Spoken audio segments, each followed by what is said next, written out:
We're live. Oh, I'm still alive, but only just. Yes, me too. Hi, Willem. Four Stand o'clock by. this morning. Stand by. We're almost live. Oh, we're live. Hello, James. Hi, Ron. Trent, good wishes to you. Nathan, you're a fine chap. Who else we got? Main man Micah. Wow. Tanya. Hi, Tanya. Tanya's rude. Tanya makes rude jokes. I've seen some of Tanya's jokes. Oh, have on you? Twitter. Yes, Nathan's I do. here. Here. She's a countess, I think, or contessa or something like that on the No Agenda show. Oh, really? I think that's how she found out about our show. Oh, wow. Well, and all she did with all we gave her was APG syndrome. That's not very nice, is it? It's the least we could do. Yeah. And the most. Hello, everyone. Oh, Michael's there. Yeah. Stephanie is en route, but we'll probably start the show before she arrives at her home. And all a misunderstanding. Yep, we are missing someone, Trent, but have no fear. Steph will be here eventually. Alexandre. Oh, you're such a rhymer. I think that several folks that are normally here for the live chat will be missing it, and I think they have a pretty good excuse. I think right about now the Blue Angels are performing at Oshkosh, so I would opt for watching the Blue Angels myself. Yeah, can we find a live feed somewhere? Yeah, I'd quite like to watch it myself. I wonder if there is. Somebody do some research. See if you can find a live feed. I must admit, ever since I saw that promo they did on the original A4 aircraft to Van Halen's Dreams, they have been definitely my favorite aerobatic team. Oh, is that the one they have the 360 video? No. It's an old thing. When they flew A4s, probably in the when they were A4s. Okay. Yeah, and no, it's just a very, very well cut piece of promo video, or film, as it would have been in those days. Did somebody say cut? Cut. That's not a cut. That's something else. Yeah, it's a cut apart. Who cut one? I did. Me. Thank goodness we don't have smell-o-vision. Yeah, exactly. Yeah.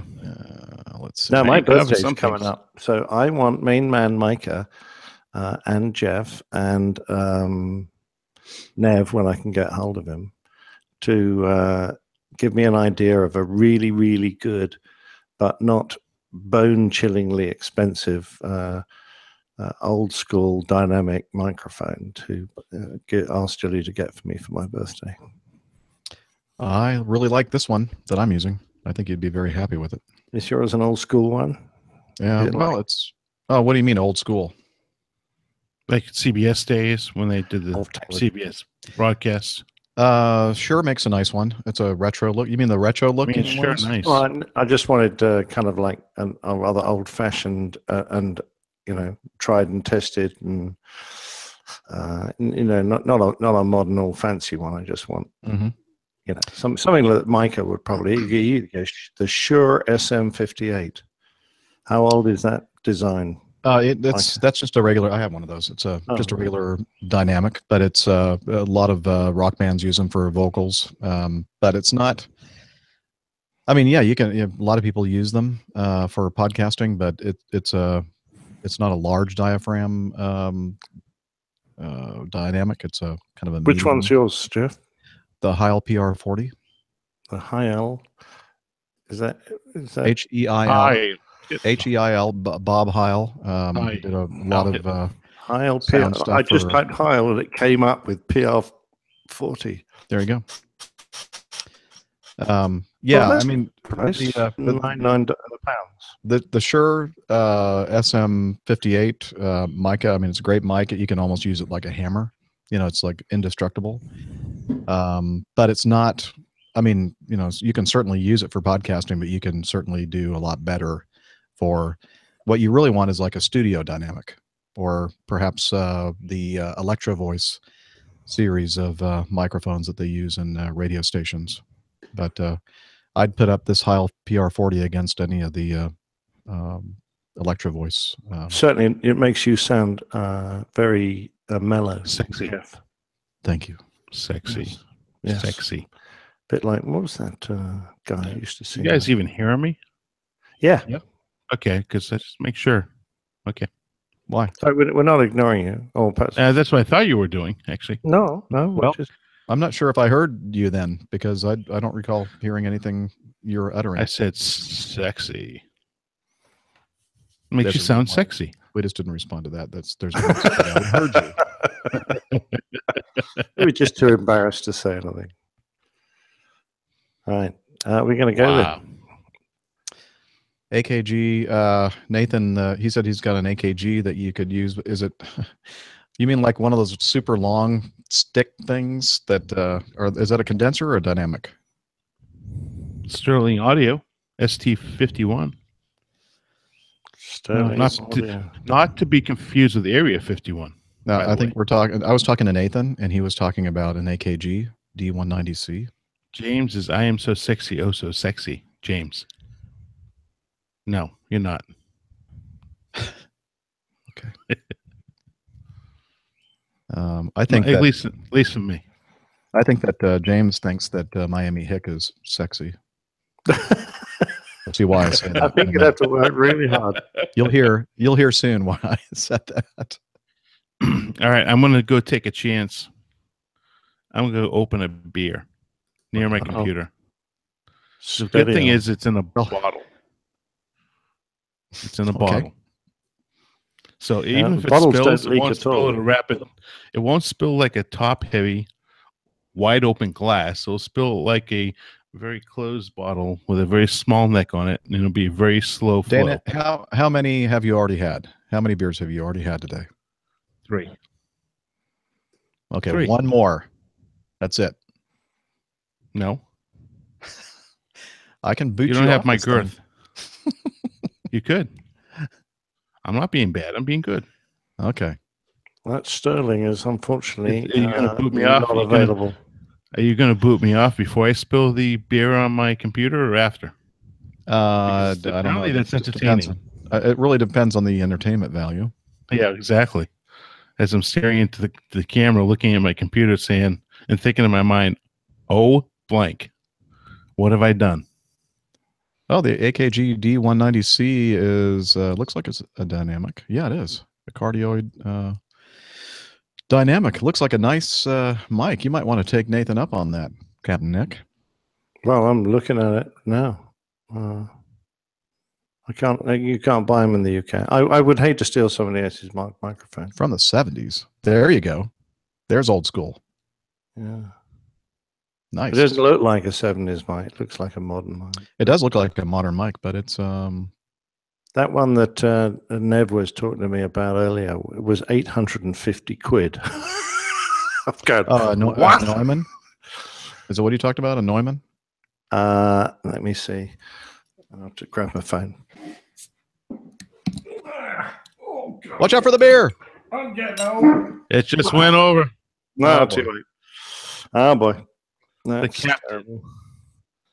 See, I'm drinking this in honor of the old curmudgeon. There you go. They have a beer named curmudgeon. I'm drinking this in honor of Dr. John Brown, who is one of my favorite people ever. All right. He was suggesting the Sotronics Saturn. Well, that was the one I went for. I think he said Mercury. No, James, I'm not in Cleveland anytime soon. I haven't. Well, actually, I don't go back to work until the 22nd of June of August, James. But not anytime in Cleveland soon. So God look up the Sotronics, Sotronics Saturn, Jeff. Sotronics, Sontronics. SON, Sontronic Saturn. That's the kind of mic I want. Mercury? It's a bit expensive. For the Mercury? Saturn. Well, the Mercury is the new one. That's the one. Saturn. The Saturn was the one I wanted. The old curmudgeon condenser. I do not recommend that you use a condenser mic. No, I know. It's just that's the look I want. Oh, I see. Oh, well. So that's a condenser look where you have the diaphragm that's suspended like that. Oh, is it? Oh, is it condenser look? Oh, I didn't know that. Mm-hmm. See, I've got so much to learn. Yeah, I don't think I've ever seen a dynamic mic that is has the diaphragm suspended like that. All right. I mean, it's only an old school look. It doesn't. Well, you know what you do? If you can use one of those, definitely old school. They have a lot of microphones that are like that. Blue makes some that are very nice. But what you have to do now to your, you have to put up sound proofing material all through your conservatory. Yeah, I'm not going to do that. Although I have bought one of those little clamshells that I can put it behind the mic when I'm doing plane tails. So I'm going to try that. Yes, you could do that. Just some kind of way to kind of ease the sound waves a bit from all the reflective surfaces. Yeah. All right. All right. Let's see. Let me do some sound checks here. Make sure that the audio is sounding okay. Flight 209, are you clear for takeoff? Roger. Nick, you don't taste very good. Well, stop licking me. Well, it's just the hole. I mean, it just doesn't taste very good. Well, the old not much I can do about that. So you guys can't hear this music, right? Loud and clear. Good. Okay. I like it. I just recorded myself playing earlier today. Yeah. We want to hear you on the trumpet. Speaking of somebody that can play the piano, I discovered something. One of our APG community members is an awesome piano player. Oh, great. Are they going to do us some jingles and things? Well, I was hoping to play some of the music that he sent me from the CD, but it didn't work out well on my very, very old MacBook. That is the only one I have a CD player on to rip it, and I don't know what happened there, but it didn't turn out well, so I'm not going to play it. What a shame. I'll figure it out, though. All right. Let's see. James has this idea to do APG Jeopardy, and I thought we could possibly make that maybe a segment of the show sometime in the future, where we have some kind of sort of like a game show, and we ask some trivia questions about the APG, or maybe some of our APG community. That would be fun. We could play some would be fun game show sounds and that kind of thing. But that's not happening right away because I've been a little bit busy flying. Not as busy as Jeff. I've worked the last 6 or 7 my schedule. Days. You look at my schedule? Last 6 no, or 7 I try days. Not to. I looked at your schedule to see what time you're done yesterday. I looked at my schedule and I see this dude named Dana like checking it like 3 or 4 times in the last couple days. I'm checking you out. Yeah. Well, everybody was looking for you. You hadn't responded, and you were supposed to be done about 3. So I figured I'd look to see what time you were done, whether you're delayed or not. Well, you know, when I set up for the show, I'm kind of busy. I don't have time to look at all that stuff. That's what he likes the listeners to think, Dana. Yeah, He's actually just kicking back, listening to jazz, drinking beer, going, "Oh, this is so cool." Mm-hmm. In his massage chair. In his massage chair, quite right. Right. Speaking of that, have you ever heard of the series called Portlandia? No. Okay. Well, it's very funny. It's on IFC, and what's the guy's name? He used to be on SNL. Very, very talented drummer, by the way, but he's also an actor, comedian. Somebody help me out in the chat room. What's the guy's name? Anyway, there's an episode in the latest season of Portlandia, and Fred Armisen is his name. They play all these different characters, and the one that is so funny because it reminded me, you just said something about a massage chair. There's in the story, a massage chair is purchased as a gift, and this guy, actually the female character, but she's playing a male character in this particular little scene, gets into the chair, and the massage chair basically doesn't release him from its clutches, and it goes for weeks and then months and then over a year. That guy's still in the chair. and the girlfriend, who is actually Fred Armisen, is just very upset with him because all he wants to do is just sit there in his massage chair. And he's paralyzed. I guess one of those little roller things pinches something and it basically paralyzes him, and he can't talk, and it's very fun. Nick, you sat in that massage chair, didn't you? I've been in Dana's one. house. Yes, I did. Yes, yeah. So I think you can really. Yeah, I can. That massage chair is vicious. So, it's got a mean streak. So it's not inconceivable that a chair like that could actually pinch some kind of a nerve and make you and paralyze you. Yeah. Well, it's not inconceivable that my neighbors, you're lucky you didn't go into my neighbor's massage chair, because they bought the same exact one on recommendation of a friend of a friend. And fortunately, at the end of it, well, it depends on what your preferences are, I guess. At the end of it, after you get this nice massage, right in the middle of the chair, there's something comes up and pokes you in the butt. I kid you not. I was like, this is the weirdest massage chair ever. You get a happy ending after a happy ending. X-rated version. You have to pay a little extra. Oh my God, it's perverted. Sorry. That was bad. So at least mine's not that way. At least it makes you feel good, massages you, helps you relax. Yeah, I need to do that sometime. But yeah, you need to relax. You're too intense. Oh, if you only I told Nick my history, so maybe he would at least he understands why my luck has been so wonderful lately. Speaking of intense, there are a lot of people up at Oshkosh that are intense. I actually almost did go, but decided to go on a little trip them going on, so didn't have time. I love the picture of all these aircraft. Great, that's great. Dana, are you getting him breaking up, or is it just me? No, I got him broken up bad. Okay. Yeah. What? No, you're don't breaking tell up. me. Yep. Yeah, you're breaking up. Hey, tell you, we're all breaking up. Is your son watching something on Netflix? No, I shouldn't be. I'm just checking the download now. I've got 45 megs download. What do you have up? About 11 or 12. I haven't got there yet. Give it a break. It's got to do like that. Might be the problem. It doesn't have much up. I always have a lot up. Yeah. See that live? It's normally sitting around 10 or 12. Okay, it's dipped a second there, but it's up to 8 or 9. Now it's 10.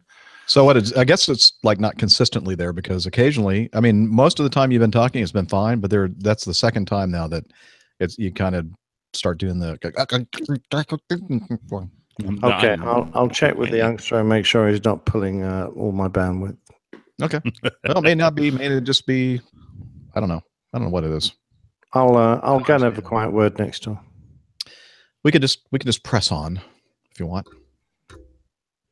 Yeah. Okay. Okay. Sure. Yeah. Let me take a look here. Okay, I think I'm going to continue to drink this nasty tasting curmudgeon. Pardon me? Nick tastes nasty. Old curmudgeon tastes nasty. It doesn't taste good. See? See, there you go. Curmudgeon. Okay. Quiet on the set. The old ale brewed with molasses and oak aged. Ugh. Okay. I know what I can do. I can just turn you guys off. Can't hear a thing you're saying. But the problem with that is I'll forget to bring it back up, and then I'll introduce you, and there will be no sound.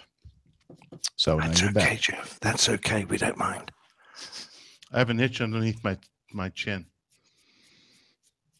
Okay, here we go. It's Italian speak. Airline Pilot Guy, episode 282.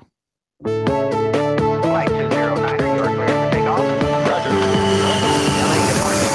123.9. Hello? Hello, you're listening to the Airline Pilot Guy Show, the view from our side of the cockpit door. I'm Captain Jeff, your host, broadcasting live from Studio 1A in the APG headquarters building in Roswell, Georgia. In this week's episode, an update on the San Francisco Taxiway C flyby. Pilot suspended for forgetting to retract the landing gear. More news, your feedback, and a new Plain Tales segment of degrees, knots, pounds, and things. So get all settled in, tray tables and seat backs in their upright and locked positions, electronic devices powered on. Flight 282 is ready for pushback.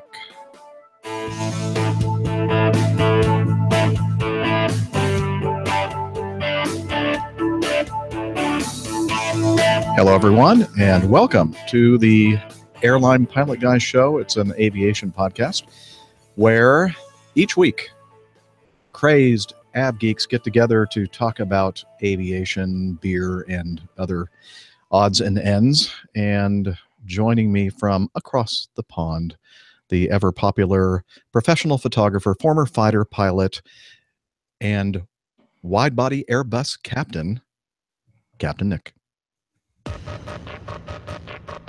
1,000.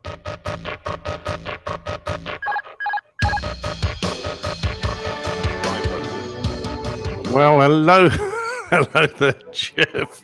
On cue, here I am, sitting here on the other side of the Atlantic, gazing at you guys who are 5 hours younger than I am. And as I watch the hours tick up towards midnight, just looking forward to being on another great show. Thanks. I'm sensing some sarcasm there. And also joining us from this side of the pond, he is presently in the, what would you call that? The Midwest, upper Midwest, somewhere up in Michigan, Grand Rapids, I guess, to be exact. Western Michigan. Western Michigan. A Harley-Davidson driver, former regional jet pilot, and now Acme mainline, soon-to-be captain, Dana. Hello, APG community. Great to be back once again. I'm recovering from my Apple hangover, which a lot of you got to see from last week, and get some news on that as we go through the show. But I'm on the backup computer called a Lenovo from IBM, so should be okay today. And fortunately, I'm in a hotel room, so hopefully we don't have any bandwidth issues. So looking forward to another great show. So far, so good. We haven't had any dropouts or issues with your sound, so that's great. And as we know, those of you who listen to the show on a regular basis, that's not always the case. Even when we're at home, actually, sometimes we have issues with bandwidth and such. And It's amazing. I know you're missing someone, and as we are as well. Dr. Steph, she's going to join us whenever she can. She's in the midst of driving home between work and home. And as soon as she pops into the hangout, we'll introduce her. But in the meantime, let's get caught up on what has been happening to each other. Well, that's not the right way to say that. What's been happening with you, Captain Nick? Anything interesting since the last episode? I'm trying to think what it was. Yes, that was last Thursday.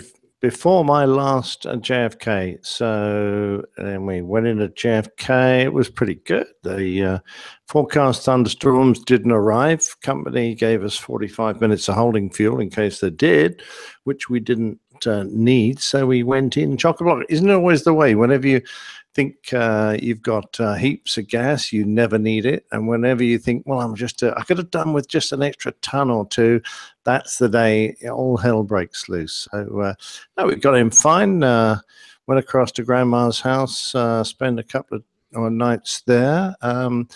Went trying to find 100 quart cool box on wheels, a decent one. I'm looking for a Coleman.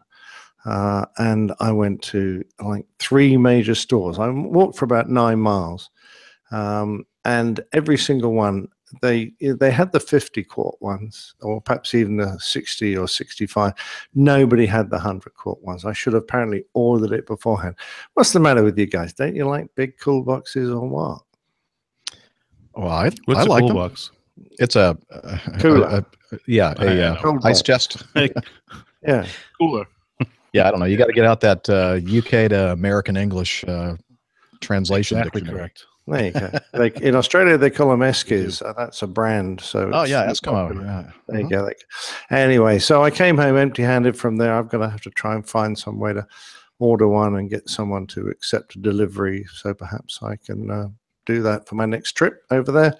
And then perhaps I can meet someone and have a beer and pick it up. That would be one way. Anyway, the flight home, a lovely day flight. My first officer did a great job. Super guy. Enjoy flying with him very much. And came home. And since then, I've been kicking back and relaxing, getting over the jet lag, having a nice time. Thank you. Excellent. Now, you'll all remember last Thursday was the infamous episode, the one where Dana kills his MacBook. And new MacBook. Yeah, brand new MacBook. Brand new. And so everybody has been throughout the week. In fact, even when I was up in Oshkosh, that was the first thing they asked me. So how's Dana's MacBook? So would you please give us an update, Dana? I'll be happy to. Well, fortunately this time, which I never have done in the past, I was smart and I bought the Apple Care Plus program. So even though it's a brand new computer, the Apple Plus program covers any type of damage, including accidental liquid damage. The only problem that I'm seeing with that program is that they take the delivered to you, and instead of replacing it, even though it had a tremendous amount of liquid damage done to it, they try to repair it first. So I don't know what the result is on it yet, but the bottom line is it's $299, which is a small investment compared to the amount of money I spent on the computer. And they repair it regardless, or replace it depending on what they find. So I'll know that answer tomorrow when I get over to Apple.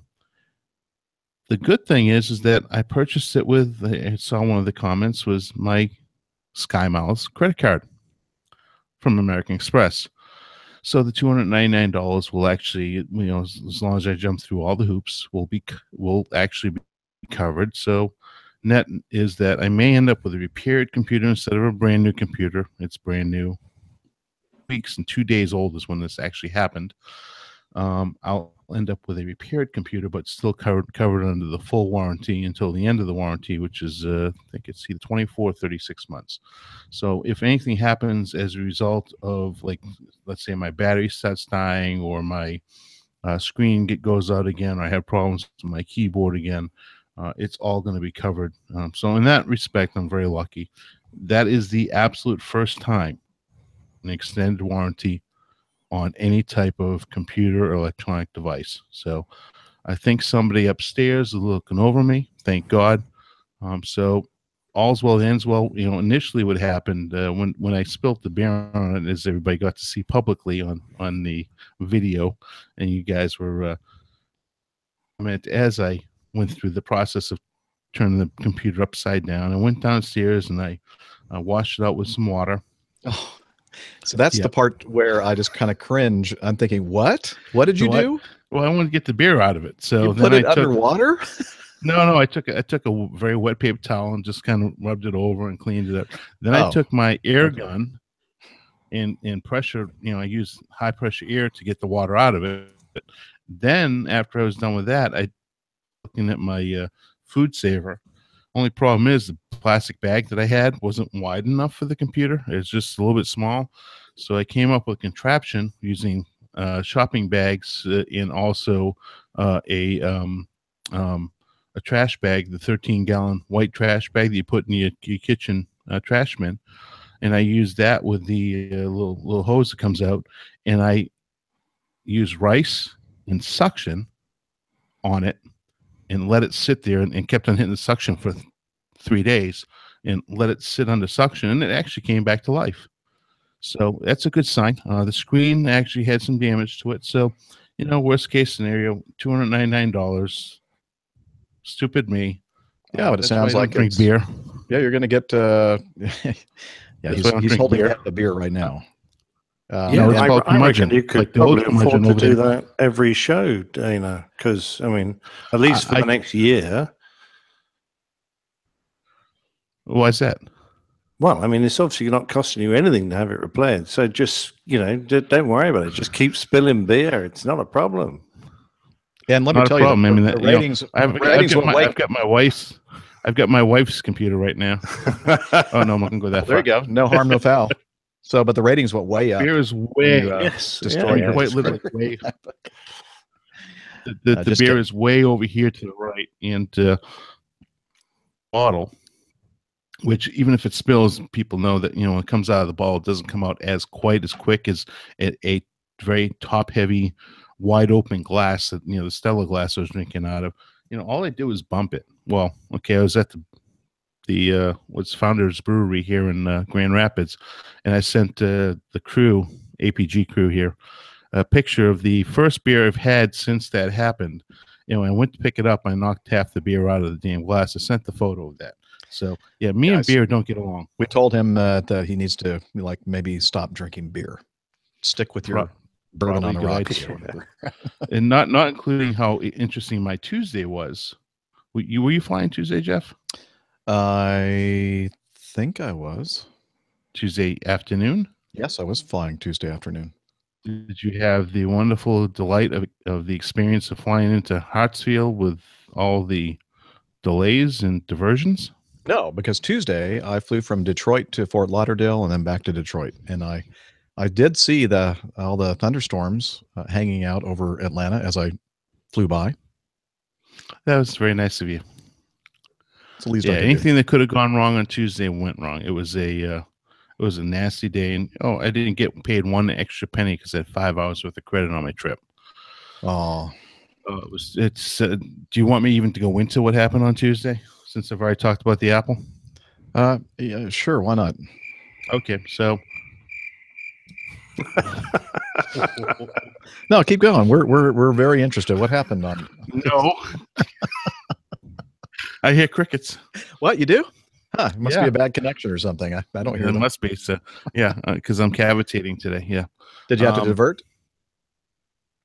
Yeah, well, it started out with the strong thunderstorms in the southern Louisiana, southern Alabama, southern Mississippi. So they decided to route the inbound aircraft over the northern Louisiana area, northern Alabama, and northern Mississippi. So as a result, the aircraft got in late. When the aircraft got in late, we were late, of course, leaving out of Houston, and ended up coming into Atlanta, and we missed the window by about, you guessed it, about 20 minutes. We ended up ended up reaching Bingo Fuel, diverting to Savannah. And, Savannah is not the most, you're zooming in on yourself. You're so funny. It's not the best location for operational performance. And it took us 2.5 hours of sitting remotely to get fueled and get redispatched out of Savannah. And everything that could have gone wrong, the lavatories were overflowing. Passengers didn't want to get off the aircraft, even though they were offered. The APU was blowing low air, didn't have a whole lot of air pressure. So the aircraft was hot. Tried and coordinate getting dispatch. And of course, just as they're about to come fuel us, fuel.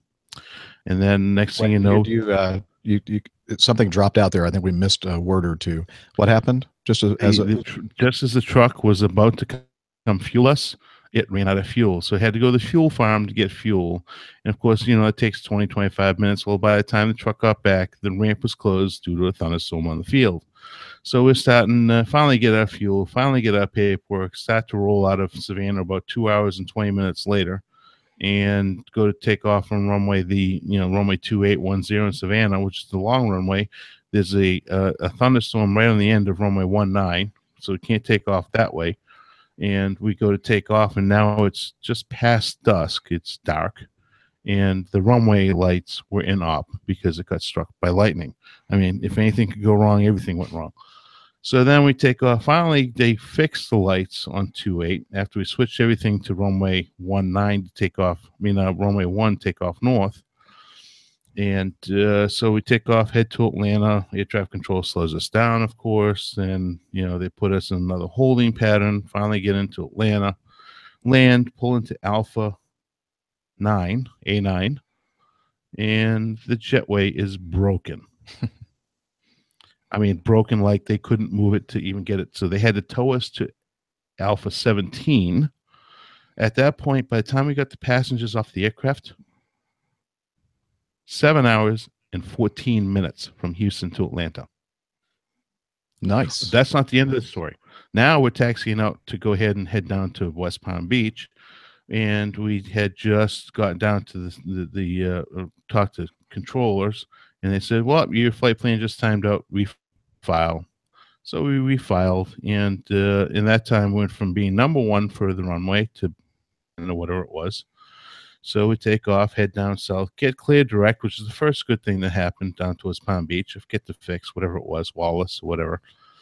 Get down there, and now we're number 3 for the airport behind 2 Delta Acme jets, and they land first, and then we land in the folks there in Palm Beach ops say, well, we're going to handle you in order.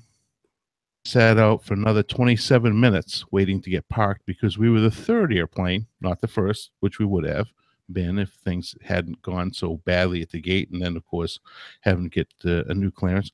So 27 minutes later, and the icing on the cake, once we parked the aircraft, well, fortunately, the hotel van was there. Then we went ahead and took the hotel van, and I get to my room, and guess what? The air conditioning system didn't work. I go downstairs to the very friendly front desk agent, who was non-apologetic, and said, well, we're sold out. Sorry, you're going to have to deal with it. Fortunately, the earlier agent came back in to grab something from they left inside and said, what's the matter? And she told them the story. So, well, yeah, we had 3 no-shows. Oh, she said, okay, takes care of it. Puts me in the room, and the absolute icing on the cake, getting to bed because I want to decompress for a few minutes at 2 o'clock in the morning. By the way, that's 5 hours later than we're supposed to be there. And I go to turn the TV on with the remote control. The darn remote control didn't work. At that point, I just said, I'm done, and went to bed. That was a long day. That just was painful listening to all that, Dana. That was it's a very painful day. It was only Dana, Mr. Good Luck, Colton.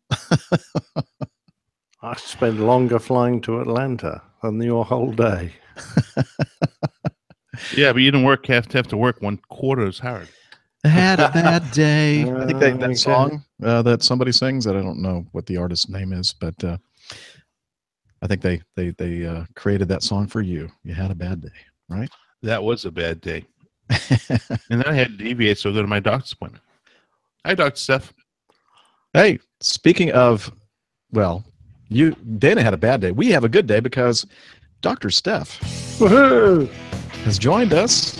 Doctor? She is a doctor of psychiatry, a marathon runner, skydiver, just all around great person. Doctor Stephanie Plummer. Did they say doctor more than usual there? That was a lot of doctors. Yeah, I played that clip a little bit longer than it normally runs. Gotcha. That's from Spies Like Us, I think. Yes, I think I've asked before because I know I've seen the movie, but I just can never remember which movie it's actually from. Yeah. But, yeah. They're in a thank tent. you for the wonderful introduction. Sorry I'm late joining. I just drove through a really awesome thunderstorm to get here. Like the kind where, the lightning's directly overhead and it's like flash and then like it shakes the whole car. And you hear you see the lightning and you hear the thunder at the same time. At the same time, yeah. That happened just as I was pulling into the driveway. Sheets of water like sideways, like someone's just dumping a bucket on your car the entire time. So that was fun. So I apologize for my tardiness. Oh, that's okay. That's okay. We were kind of all, really being dragged down by Dana's story about what happened on Tuesday. And thunderstorms had a big part of to do with it. I missed that story. I was actually listening in the car on the way over here from work, but I missed that part because I was. Yeah, he didn't have a good day. I'm sorry. Yeah. I apologize. No, it's much better now. Good. Yeah, he's up in Grand Rapids, which is one of the best cities in our country, the United States, for craft Beer. brew. Yeah, in fact, he's drinking a curmudgeon ale. Nice. Yeah. In honor of Captain Nick. In honor, Yes. of course. Yes. I've never been drunk before. Actually, that's not true. I have. But you know what I mean, Dana? Well, yeah, that's true. But It's one of it does those say curiosities of the English language. it does Yes, say exactly. old curmudgeon on it. So old curmudgeon. Wait a minute. We're saying that Captain Nick, you're not Potable. I guess not. I guess I'm not. No, I've tried at times, but We don't want to hear about that. no, you don't. Let's see. So, Steph, Yes. let's see. Last Thursday, a week ago, right around this time, you and I were together in Studio 250 recording Yep. this show, and then afterwards we went and we went over to Cowfish, but they said that'd be what 45-minute wait. 45-minute wait, and it was like already 8:30, 9 o'clock at night. We said No, thank you. So we went over to Tequilas and Taco or something like that. What is it called? Tacos and tequila. Tacos. Oh, that place Dana, is awesome. Dana knows that place. Yeah. Oh, that place is awesome. So Fantastic. we had a good time, and It was a little noisy in there, but otherwise fantastic. very noisy in there. Yeah. What? I can't hear what you're saying. We had to write notes to each other. Yes, pretty much. had to, respond by. It was the writing table down. of loud teenagers next to us, I think. Yeah. Doing everyone in. But Absolutely. food was good. Anything interesting happened to you since our last recording? No. Had a very Okay. uneventful week That's good. and nothing exciting happening. I didn't travel anywhere. I didn't do anything. I haven't done any flying. Did some running, but that's about it. And this isn't the running podcast, so we'll just No, Glaze right over no that. new engagements or anything. Or no, nothing still, like that. Still the same one that you Still had. the same. Still the Okay. same. That's good. Consistency is good in that respect. Yeah. So, Well, awesome. Well, the very next day, that was the second day of what was the that was first day Thursday. of my trip? Yeah. Yeah. The next day, I ended up in Columbus, Ohio, and had a meetup there at the neighborhood they call Short North, at the Short North Pint, and we had a wonderful, fantastic meetup. And let me play you a little bit of audio that I recorded while we were there. I'm vamping now so that my application will come up. Here we go. So let's hear the fun and frivolity at the establishment in Columbus, Ohio. All right, we're here at the Short Pint, where you can't get more than 8 ounces in your glass of beer. Oh, wait a minute. No, that was my mistake. It's the Short North. Apparently, that's some kind of a neighborhood here up in Columbus, Ohio, and it's a great place. Great street, lots of great restaurants and places. But anyway, we're probably at one of the best. It's called The Pint, I think. Short North Pint. But anyway, it's a bar with a lot of great beers. But more importantly, it's got a bunch of great ab geeks. And so let's see. Let me pass the microphone around. We're going to start with Bulge, James Bulge. Okay, hang on. That's my Twitter. Hello, everybody. APGers, Miami Hick, I love you. You're the best. It's great to show Jeff the other part of Columbus, show what beers are about. But thank you for the aviation community for being so supportive. It's always great. That's what makes this hobby great, because no matter our profession or what we do, we're all crazy aviation geeks, and we love listening to APC when we work. So I'll hand it off and hope everybody has a great time. Hello, it's Jennifer here. Thanks, James, for passing it over to me while I was completely unprepared. Hello, everybody in APG land. Hello. We're having a good time here at the Short North Pint House. Just came here from work at a certain Midwestern medium-sized airport. On my way out, I happened to notice there was a C-17 parked over there. But more importantly, there was a stairs truck parked next to it. Gotta have our priorities straight. But it's really good to be here. Good to see everyone. We're having a good time. I'm going to pass you on. I'm sorry, I had to steal the microphone back. I was in, where was I? Baltimore the other day, and I'm going to get something to eat, and I'm walking back to the gate, and I'm looking out the window, and there's this like double-decker stairs truck, and I almost ran over to the window with my phone to take a picture of it because I thought of you, and I thought, oh, Jen would love this. And then I thought, no, I don't have time. I'm sorry. So I'm so disappointed, Jeff. All right, passing the microphone on.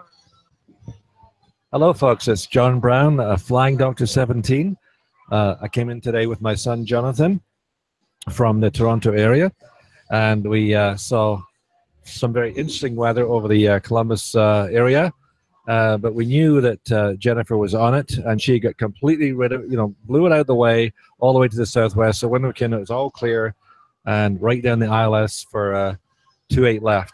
So we're enjoying our time in Columbus, seeing the sights and enjoying the local refreshments in this Short North pint bar. So my son Jonathan's with me, and I'm going to pass the mic on to get his impressions of Av geeks and Av craziness. Well, this is my first experience, and all I have to say is you certainly are passionate.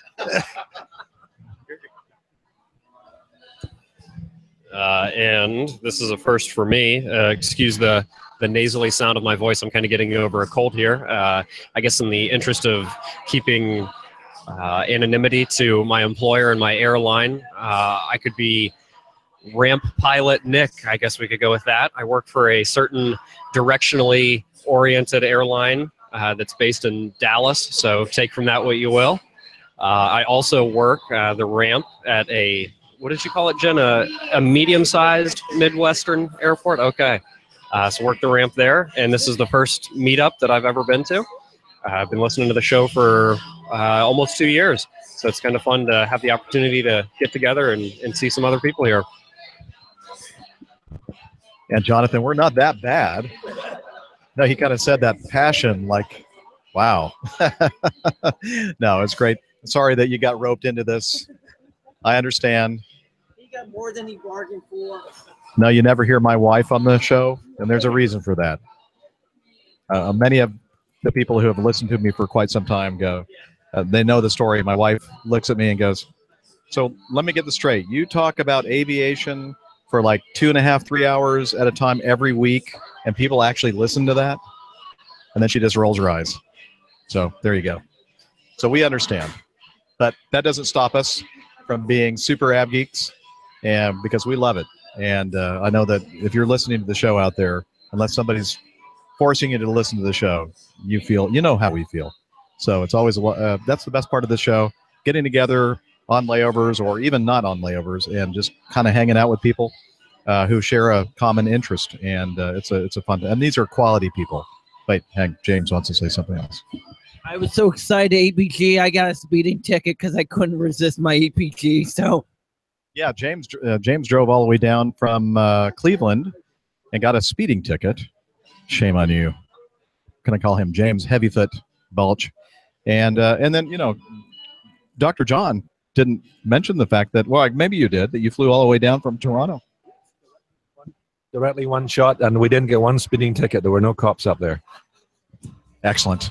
So anyway, we're having a great time. We want to get back to our aviation geekdom, and so that's it. You're going to have to suffer with the rest of the show. Sorry. Bye. There we go. We had a grand time. We had a grand time, great time. The combination of those two words is grand. It's even better than the individual words. Yes. Grand and great. It's so much better. It's twice as good. That's right.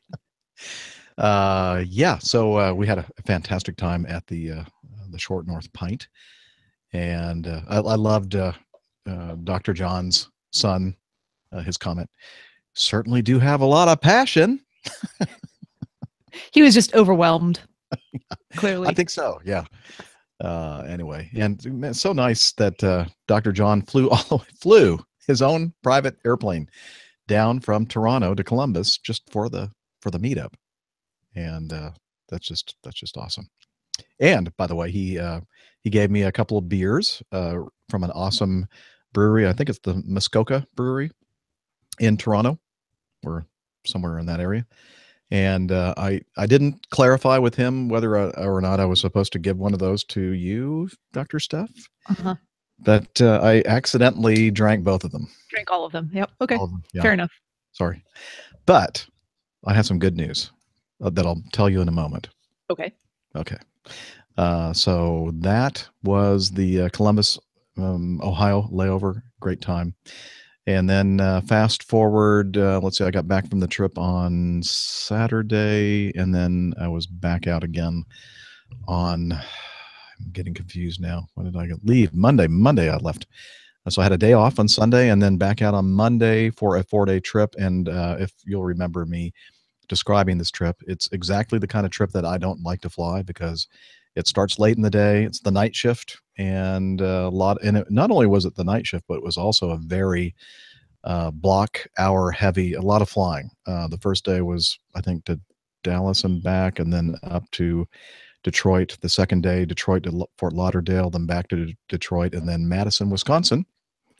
But that's the reason why I bid the trip, because it had a 30-hour layover in Madison, Wisconsin. And I thought, I wanted to get up to Oshkosh, the AirVenture, EAA AirVenture, sometime this week. Actually, it's still going on. But I just couldn't afford to take the week off. I had to fly. And so I thought the next best thing is to bid a trip with a long layover in either Madison or Milwaukee. So I found the one in Madison and I bid for it. I got it.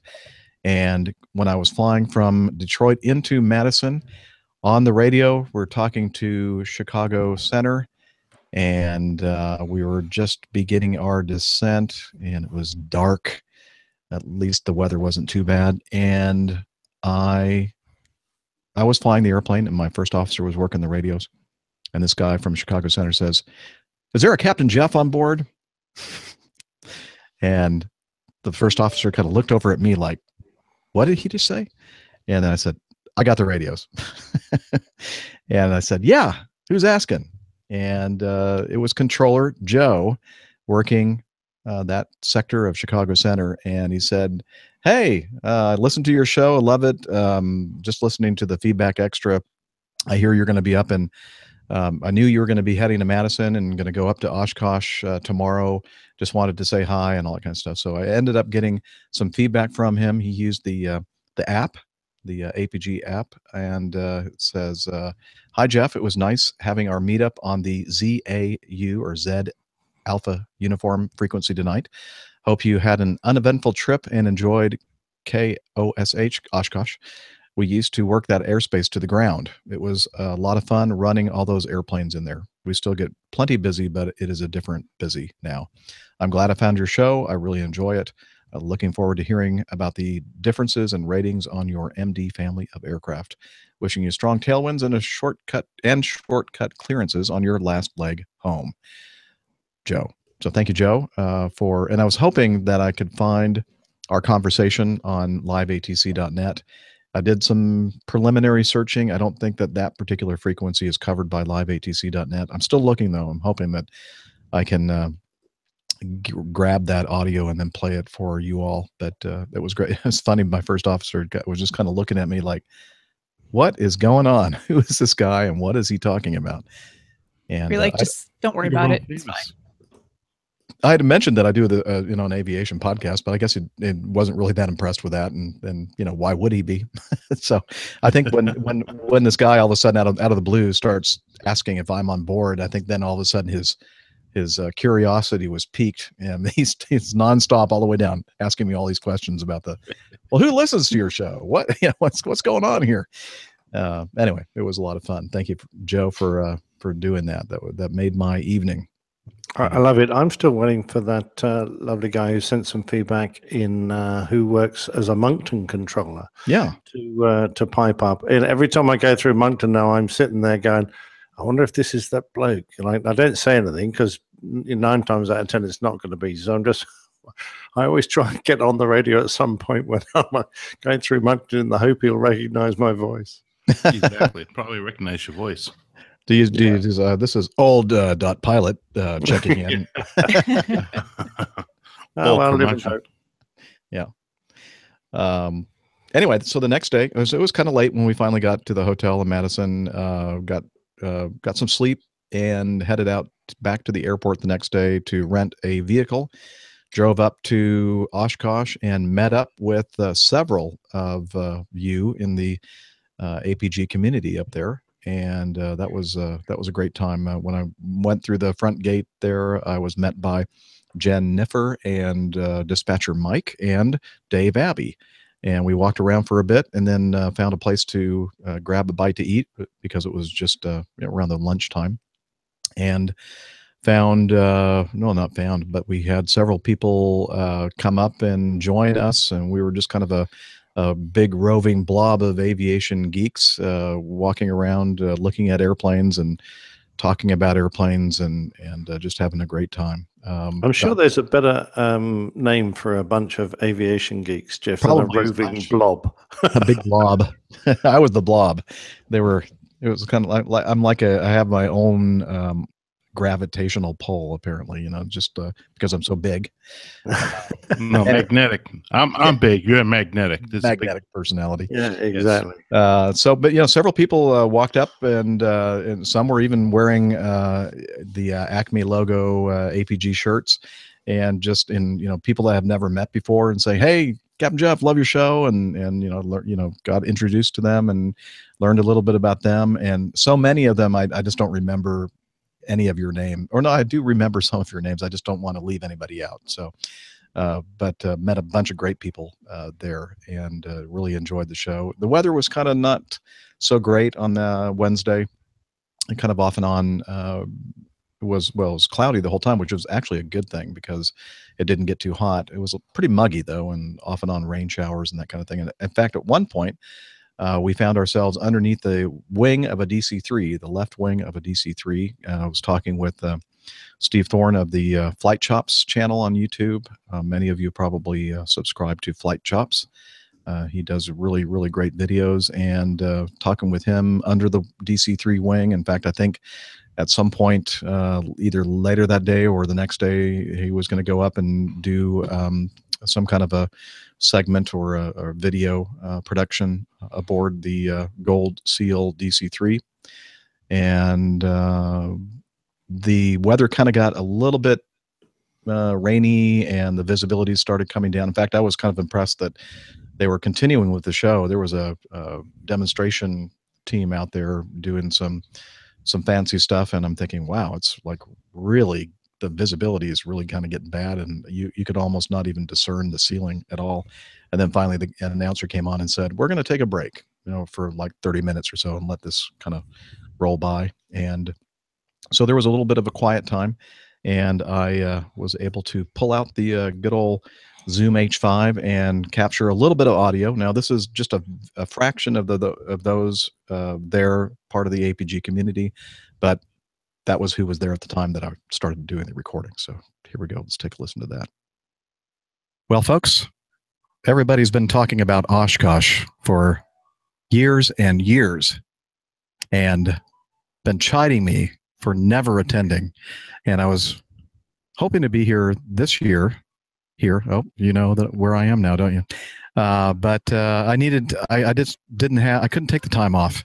But the second best thing, I was able to bid for a trip, which had a long layover in Madison, Wisconsin, which is not too far from Oshkosh, about an hour and a half drive. So I rented a car. I got into Madison late last night, rented a car this morning, and drove up, and here I am. I'm only here for a few hours. I've already been here for a few hours.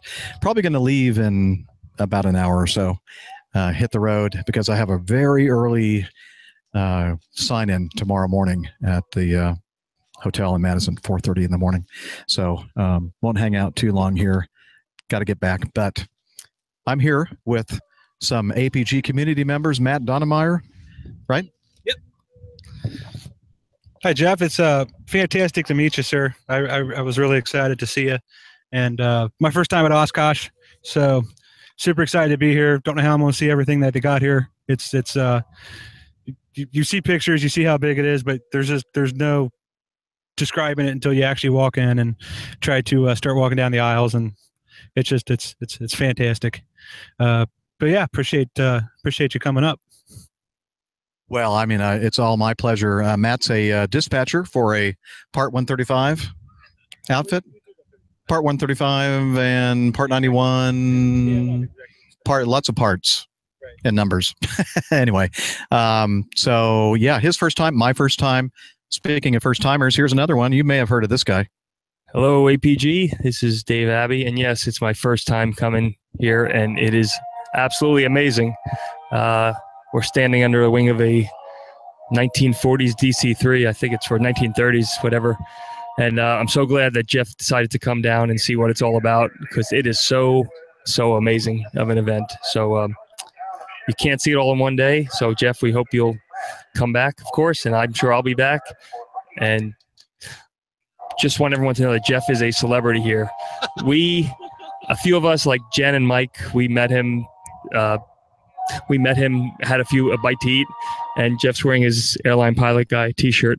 And as we're walking after lunch, I'd say at least 4 or 5 people saw the shirt and came up and said hello, introduced themselves.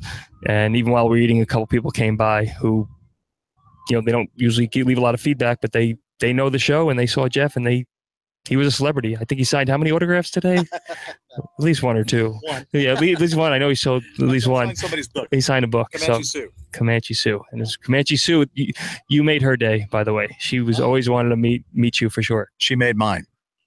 That's right. It goes 2 ways. Somebody said that. Okay, back to you, Jeff. Thanks again for making the trip. Hey, thank you, Dave. Always great to see you. I've seen Dave a few times in New York, and yeah, it's always great to see AvGeeks, part of the APG community, and most of the people are not part of the community. We got to work on that. But yeah, it's always a lot of fun especially you come to a venue like this, and you all, if you're listening to the show, you understand people who have a passion in aviation, whatever small little slice of it you have a passion in. It's just always great to gather with people with common interests, and it's always overwhelming for me to just see people that I've never met before, and they're wearing an Acme shirt, and they say, hey, love the podcast and love the show, and appreciate what you're doing. And I always tell them, you know what, it's a selfish pursuit. It's something that I just enjoy the heck out of doing. And I'm not just saying this. It's the best part of doing this show has been, meeting all the people that listen to it. So I was hoping that we'd be able to record a little bit of Dispatcher Mike and Jennifer. They have their media credentials. They went over to some kind of a Blue Angels media event, and they were going to make their way back to where we are right now, but we still haven't seen them. It's kind of been raining off and on here, and they decided to shut down the air show for about 30 minutes, and then they're going to resume it, I guess, if the weather participates. But the ceilings and viz kind of started getting pretty skosh here, so they decided for safety's sake to go ahead and pause the show for about 30 minutes. So that's why it's kind of quiet here. You don't hear a lot of airplanes and engine noises and that kind of thing going on right now. It's kind of quiet, but it's nice. It's cool. Wind is blowing, and for the moment it's dry. So that's it. Our little small snippet from Oshkosh. I just realized something. Yes. Well, Steph wasn't here when we started the show. I mean, I didn't just realize that. What I mean to say is the reason why I said that is that I just looked down and I thought, I forgot to hit the record button. Did you really? Yeah, but I'll be able to pull audio from the YouTube recording. But well, no wonder you missed it, Jeff, with those shades on. Well, I saw Dana with his shades on, so I thought I need to put my shades on too. And then I look over and Steph's got hers on as well. I didn't even realize you guys were wearing your sunglasses. There's only one that doesn't have the shades on. Well, that's because mine are reactive and they don't turn dark until the sun's out. Okay. Anyway, I saw mine sitting over here, so I figured I'd put them on. Be a little different. You look cool. Yeah, it looks great for a podcast. Yeah. I think I bought these for like $2 at a gas station. So they're kind of big, but I like the look. They're good for the lake because if I lose them in the water, I won't be sad. You don't care. Exactly. I lost a very nice pair of Ray-Bans. I have 2. It sucks. Yeah. Well. Yeah. Did you hear about the wide receiver for the Falcons? Oh yeah, his like $100,000 earring. $150,000 earring. Yeah, I heard about that. He hired a professional dive team. Could not recover it. Wonder how much that costs too. Oops. So what's the moral to this story? Don't buy a $150,000 earring in the lake. Don't wear $150,000 Don't even buy one in the lake. What's at the lake? Come on, really? Yeah, Wow. I reckon he can probably afford it. Yeah. Julio Jones. Julio Jones. Oh boy. Hey, so that was our, well, and as I said, it was just a small fraction of the number of great APG community members there that I got to spend time with on Wednesday. One of those, we talked about Dr. John Brown before. He flew his airplane from Toronto to Columbus, but he also flew his airplane from Toronto to Oshkosh.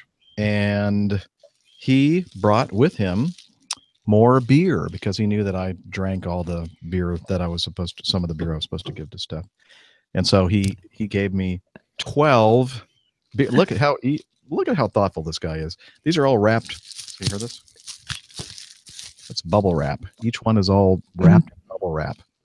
By the way, this one here, I almost thought about just keeping it and not telling Steph about this one, but I won't. But none of them are nice. They're all wrapped in bubble wrap, but none of them. Well, they're not cold right now because these are the ones that I've set aside to make That's sure to that I give deter to Jeff Steph. from drinking, so It's that they like- actually make it to me. If I unwrap them and put them in the fridge, it's not Consumed. good.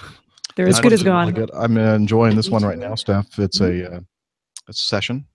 Excellent. Yeah, it's really good too. Mhm. So anyway, I just wanted to say thank you again, Dr. John, for Dan is getting all choked up about something. Hope you're okay, buddy. Anyway, thank you, Dr. John, for that. He kind of pulls this backpack out, and he kind of hands it to me, and I go, "Whoa!" It's like, "Whoa, that's heavy." And these are not like 12-ounce cans of beer. They're like the 16-ounce cans of beer. 16-ounce cans of beer. And I thought he said he was going to give me 9, but I think it turned out to be like 12. And I thought, well, no problem. I'll just put them in my backpack. I had my backpack with the Zoom recorder and the microphone and all that kind of stuff. And by the time I got this thing full, and it was packed with 12 16-ounce cans, it was very, very heavy. In fact, so heavy I was like at times walking around, I had to lift it off my shoulder. In fact, my shoulders are still sore from the straps on my backpack. Anyway, but it was worth it. Well, thank you, Dr. John. I'm looking forward to trying them. Well, don't thank him yet. You haven't gotten them yet. Well, I'm assuming that I'll be able to thank him. So he also gave me, in addition to these beers, a CD. Ooh. I don't know if you can, those of you on the video, you can check out this thing here. It says Jazz It Up. And Brenda Scott, the female jazz singer here, who happens to be Dr. John's wife. And if you look closely, if you're watching the video, in the lower left-hand corner, you might recognize this guy. It was probably about 10, 11 years ago, I think. If I looked at the date correctly on this, I think this is 2006 when they recorded this, is Dr. John himself at the keyboard. Dr. John is an awesome jazz pianist. It's amazing. I just today opened the thing up, stuck it in the CD player in the van, and I was running up to Home Depot to get I had some plumbing repairs to do today. And I was listening to this thinking, oh my gosh. That's what she said. Yeah. Plumbing repairs are important. Oh my gosh. This is like really, really high quality, good stuff. His wife, Brenda, has got an amazing voice. Jazz sing. And this is my music. It's just awesome. I was going to play a little bit of it for you, but the old white MacBook, where it's the only machine that I have that has a CD player on it, and so I could rip the CD and play you some of it. But I don't know, it's ailing, and it was not a successful ripping job. So I'm going to have to figure out another way to get this music so he can listen. Because I asked John, is it okay if I play some of this on the show? And he goes, oh yeah, you're more than welcome to. But he's like tickling the ivories, and what I mean by that is playing the piano keys, and it's amazing. Really, really talented. And so I'm thinking, I sent him a text or a tweet, direct message. So John, maybe I can send you the sheet music to Java Jive. And oh no, that'd be cool. You could like play and maybe even do some harmonization with your voice, and I could sing along with that. That there might you be go. kind of fun. Instead of me trying to pluck it out on the piano. I mean, on a scale, I'd be at 1 out of 10, and John is at 10 out of 10. That's amazing. So good stuff. Doctor, pilot, pianist. Awesome. I mean, good, talented man. Super talented. Wow. And obviously, he knows what it takes to attract really attractive women and very talented women as well. You know, cheers. That's worth a toast. Cheers. Here we go. Clinking glasses and cans. Okay. And absolutely. What anyway, a great bloke as well. Oh yeah. I mean, he's the most modest and generous man you'll ever meet. I guess I'm going to have to title the show The Dr. John Show. No. Maybe. All right. Dear John Show. The Dear John. No, you don't want to. Let's see. So, continuing here, Hillel sent in something to us, an audio something, not his Slack announcement, but something we had talked about, legal disclaimers, and he sent this to me a couple of weeks ago, and I'm just now getting around to downloading it and listening to it. And so it's going to be at the end of the show, but just so that you have the opportunity to hear it, because, you know, many of you listening right now are probably not going to make it all the way to the end. So here, let's listen to the little legal disclaimer that Hillel sent in. The statements, views, and opinions expressed on the Airline Pilot Guy podcast may not represent the views, opinions, or policies of any airline, real or fictionalized, mentioned, implied, or accidentally slipped by any of the participants, guests, or feedback providers you may or may not have heard, may or may not believe you may have heard on this or any prior episode of the Airline Pilot Guy podcast. I think that does it. Yep, it about sums it up. Absolutely. Just a little louder next time, please. I'm sorry. I didn't realize his volume was so loud. Sorry about that. Yeah, that was all my fault, not Hillel's. Right. So thank you, Hillel, for doing that. And again, we'll play that at the end of the show. And we were just talking about Dr. John and his wonderful piano playing and the possibility of maybe doing some Java Jive-ish stuff in the future. Let's get to, oh, by the way, I don't know did anybody notice last week? I noticed. I thought of it as I left, as I was driving home. I was like, you know what we did not do? I think I thought about it around the same time or perhaps the next day. Oh, shoot. We forgot to do the coffee we changed fund. the order up of things. It just threw us all off. It did. So yeah, we're going to do that in the future. We'll have to like write down things we have to hit. Yes. So. Well, you know what? It's always nice being with Steph, and but it was kind of cool because she was like, you know, doing stuff with the soundboard, you know, very well. In fact, you know, she should probably become the soundboard operator. Uh-oh. But one thing that she's not good at is reminding me to do the Java Jive for the sorry. Coffee. But yeah, nobody's perfect. I'm far from it. So speaking of the coffee fund, let's get started.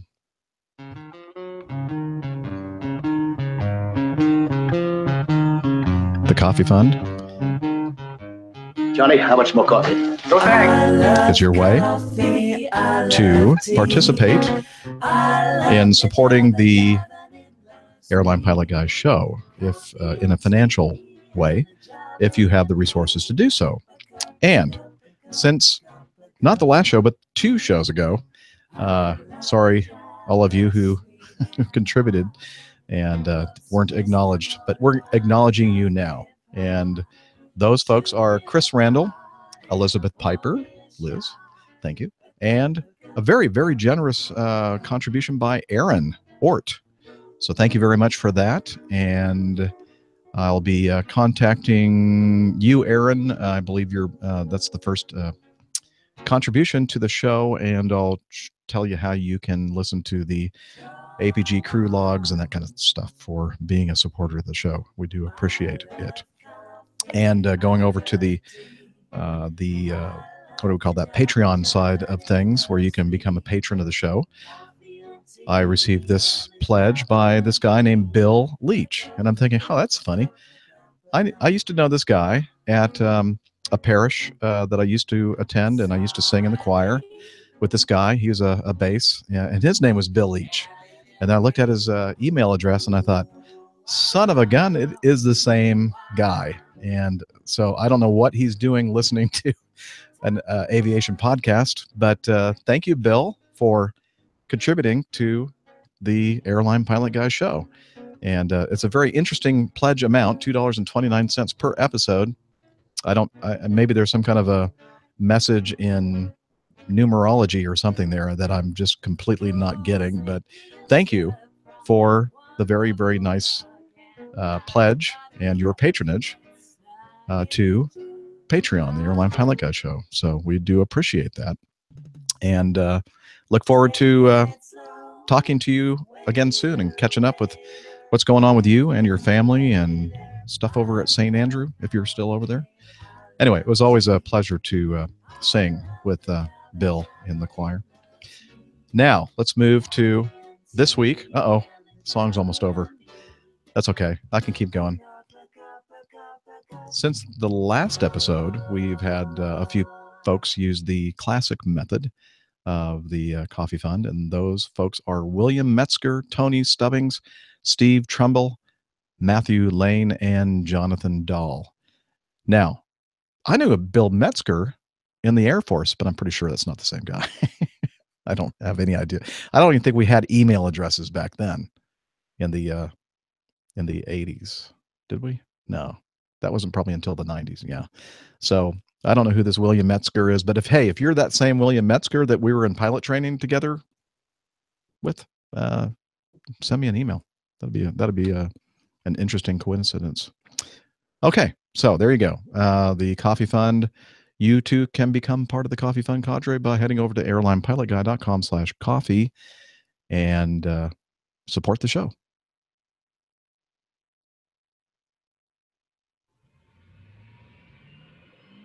Yeah. Need to bump the volume up a little bit. There we go.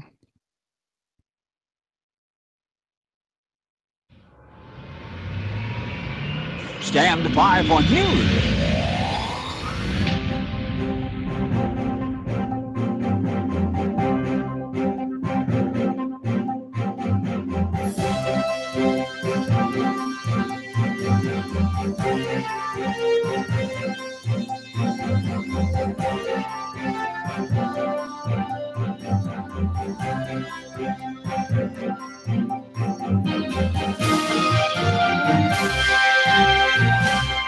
I don't know how long we've been going already, but we're just now getting to the news. But, oh well. Let's see. I told you at the beginning that we have an update on I said the flyby at San Francisco, the Air Canada close call. This article from mercurynews.com says Air Canada close call at SFO was even worse than first reported. The Air Canada Airbus 320 was the aircraft that came in within seconds of a major collision with two other aircraft on July 7th, 2017, when the pilot of the plane mistook a crowded taxiway at San Francisco International Airport as the runway he was supposed to land upon. New data revealed the pilot had already flown over the tops of two other aircraft on the taxiway and descended as low as 81 feet above two other planes before aborting his landing attempt. Wow, that's they have some data here. They have a graphic showing the actual altitude readouts and plots where the airplane was and the various, let's see, 3 United flights and I think a Pakistani Airlines flight on the taxiway. And Philippine Airlines, I think. Okay, thank you. Philippine Airlines. I think that was a big, heavy one as well, wasn't it? Probably. I don't know if it says here what it was, but I know that there was at least one, perhaps more, 787s there in line. United Airlines flight number 1, I'll bet, is a big airplane. He was the one that we heard last week stating it looks like the Air Canada jet is lined up on the taxiway. And that was, I think, one of the critical moments of this event that kind of got everybody's attention there. And I think that's what really kind of encouraged or spurred the air traffic controller to finally issue the go-around. And apparently the go-around didn't start until the air traffic controller basically told them to go around. I don't know if that's true or not. But anyway, we'll put a link to this in the show notes. But this really, at first we were talking about this thinking, oh, look at the hysteria. It's probably no big deal. But it turns out that this actually may have been a very close call, and it could have been the biggest aviation disaster in history. Do you hear Cedric? I do. Hey, Cedric. Long time since our folks in the on the show heard Cedric. He's still alive. He's 18 years old, and Wow. he's upstairs in the guest room, and he's squawking away. But anyway, why did he nearly hit Cedric as well? Yeah, maybe he was getting upset about the whole incident. Right. That's fair enough. 81 feet's pretty damn close. Oh yeah. I mean, I don't know. I just, as a lowly general aviation pilot here, I'm just scratching my head wondering how you wouldn't notice as you get that close that those are actual aircraft in the way and do something about it well before then.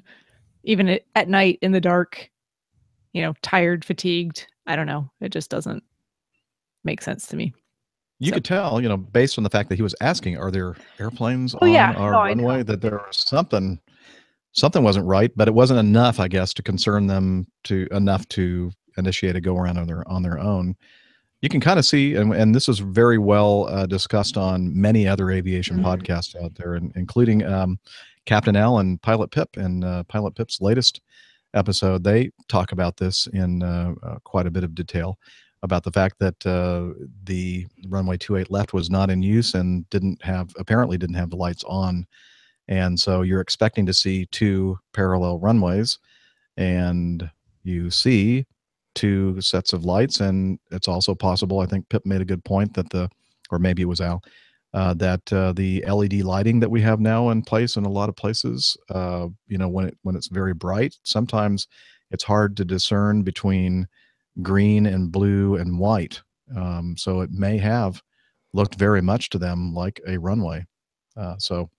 Yeah, I don't know. I mean, I think no matter which way you cut it, there's a lot of human factors here, obviously. So there was an interesting question in the chat room that I'm curious about too for Nick or whoever wants to tackle it, because no one here actually flies the A320. But assuming a normal descent rate, how much further do you think the aircraft would have sunk before positive climb after they initiated go around and toga power?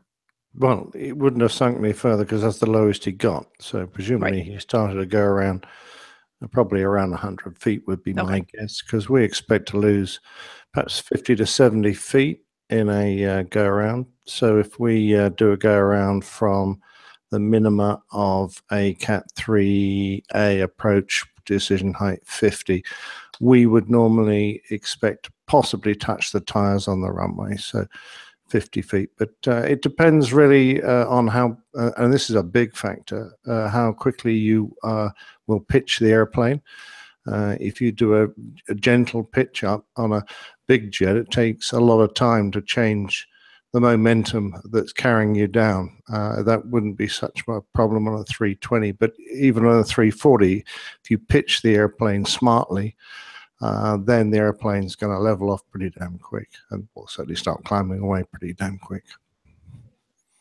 Yeah, gotcha. And I think that in the older days when propeller airplanes ruled the skies, I think that as soon as you put power to a propeller-driven airplane, it's almost instantaneously going to be arresting the rate of descent and beginning to climb. And in the world of jet aviation, even when the engines are spooled up to a certain extent, it just takes a little more time for the power and thrust to translate into a force, and you have that what we call that momentum inertia heading downward. Captain Nick just made a very good point that on those low visibility approaches, they tell us that you expect that you will actually touch down on the runway before the airplane starts climbing, if you're initiating it at 50 feet or below. Yeah. Well, it's interesting to look at the graphic that they give in this article. What was this from? Mercury News? Because it actually plots out the altitude along the course of the taxiway of the Air Canada aircraft, and it's over the water before they actually reach ground. And the taxiway there, it's 138, 138, 131, 119, 113, and then all the way down to 81. So that's kind of in line with that 50 feet or so. Assuming as they got right to that point. Right as they cross the, I guess, quote unquote, threshold of where the water meets the land and initiate their go around there. That sounds about right. Yep. Well, so luckily things worked out in this case and there was no major catastrophe, but I'm sure that, we're going to learn a lot about this incident and hopefully we'll never, ever see this kind of thing happen again. Well, no, that's right. I mean, normally if you could imagine an incident of landing on another aircraft on a runway, as happened at LA, as I recall, an aircraft landed on someone that was stationary on the runway waiting to take off. That's just 2 aircraft involved, but this had the potential to involve 3 major passenger carrying airliners, so plus the incident aircraft itself. So, I mean, that could have been an appalling loss of life. Yep. Well, speaking of appalling, this is an interesting story. Several of our community members sent in feedback regarding this incident in India. Air India has grounded 2 pilots who forgot to retract the aircraft landing gear after takeoff and then flew all the way from Kolkata to Nagpur with the wheels out. While the flight's destination was Mumbai, flying with the wheels out meant flying low and more fuel burn due to which the plane had to land at Nagpur after running low on fuel. The pilots realized that the wheels had been out all the while, only while preparing to land at the divert fuel field. So, they came to the point, okay, we need to lower the gear. Oh, it's already down. Oh, that's why we're burning so much fuel. That's why it's so darn loud in here. That's why we couldn't climb and we were going so slow. Oh, geez. Yeah, the lapse happened on Air India Flight 676, July 22nd, Saturday. After takeoff, the pilots forgot to retract the landing gear. As a result, the brand new Airbus A320 continued to climb at a very low climb rate. The plane finally gave up climbing after reaching an altitude of 24,000 feet, as the extended landing gear meant very heavy drag.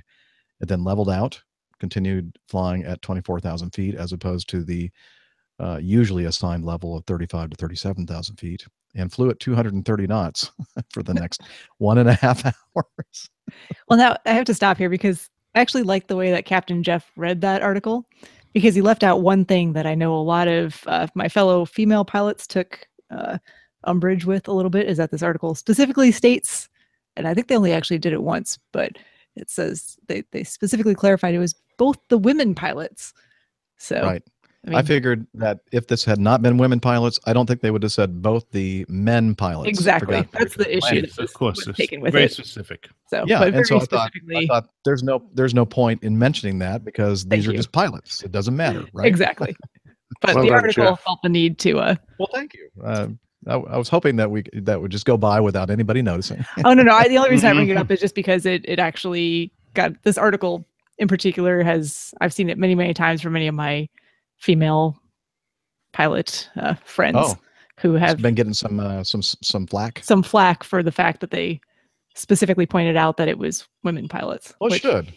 Yeah. And just it's I don't want to get into the whole thing, but no, I didn't mean to. I just wanted to point. No, I know. What I'm trying to say is that we all want to be.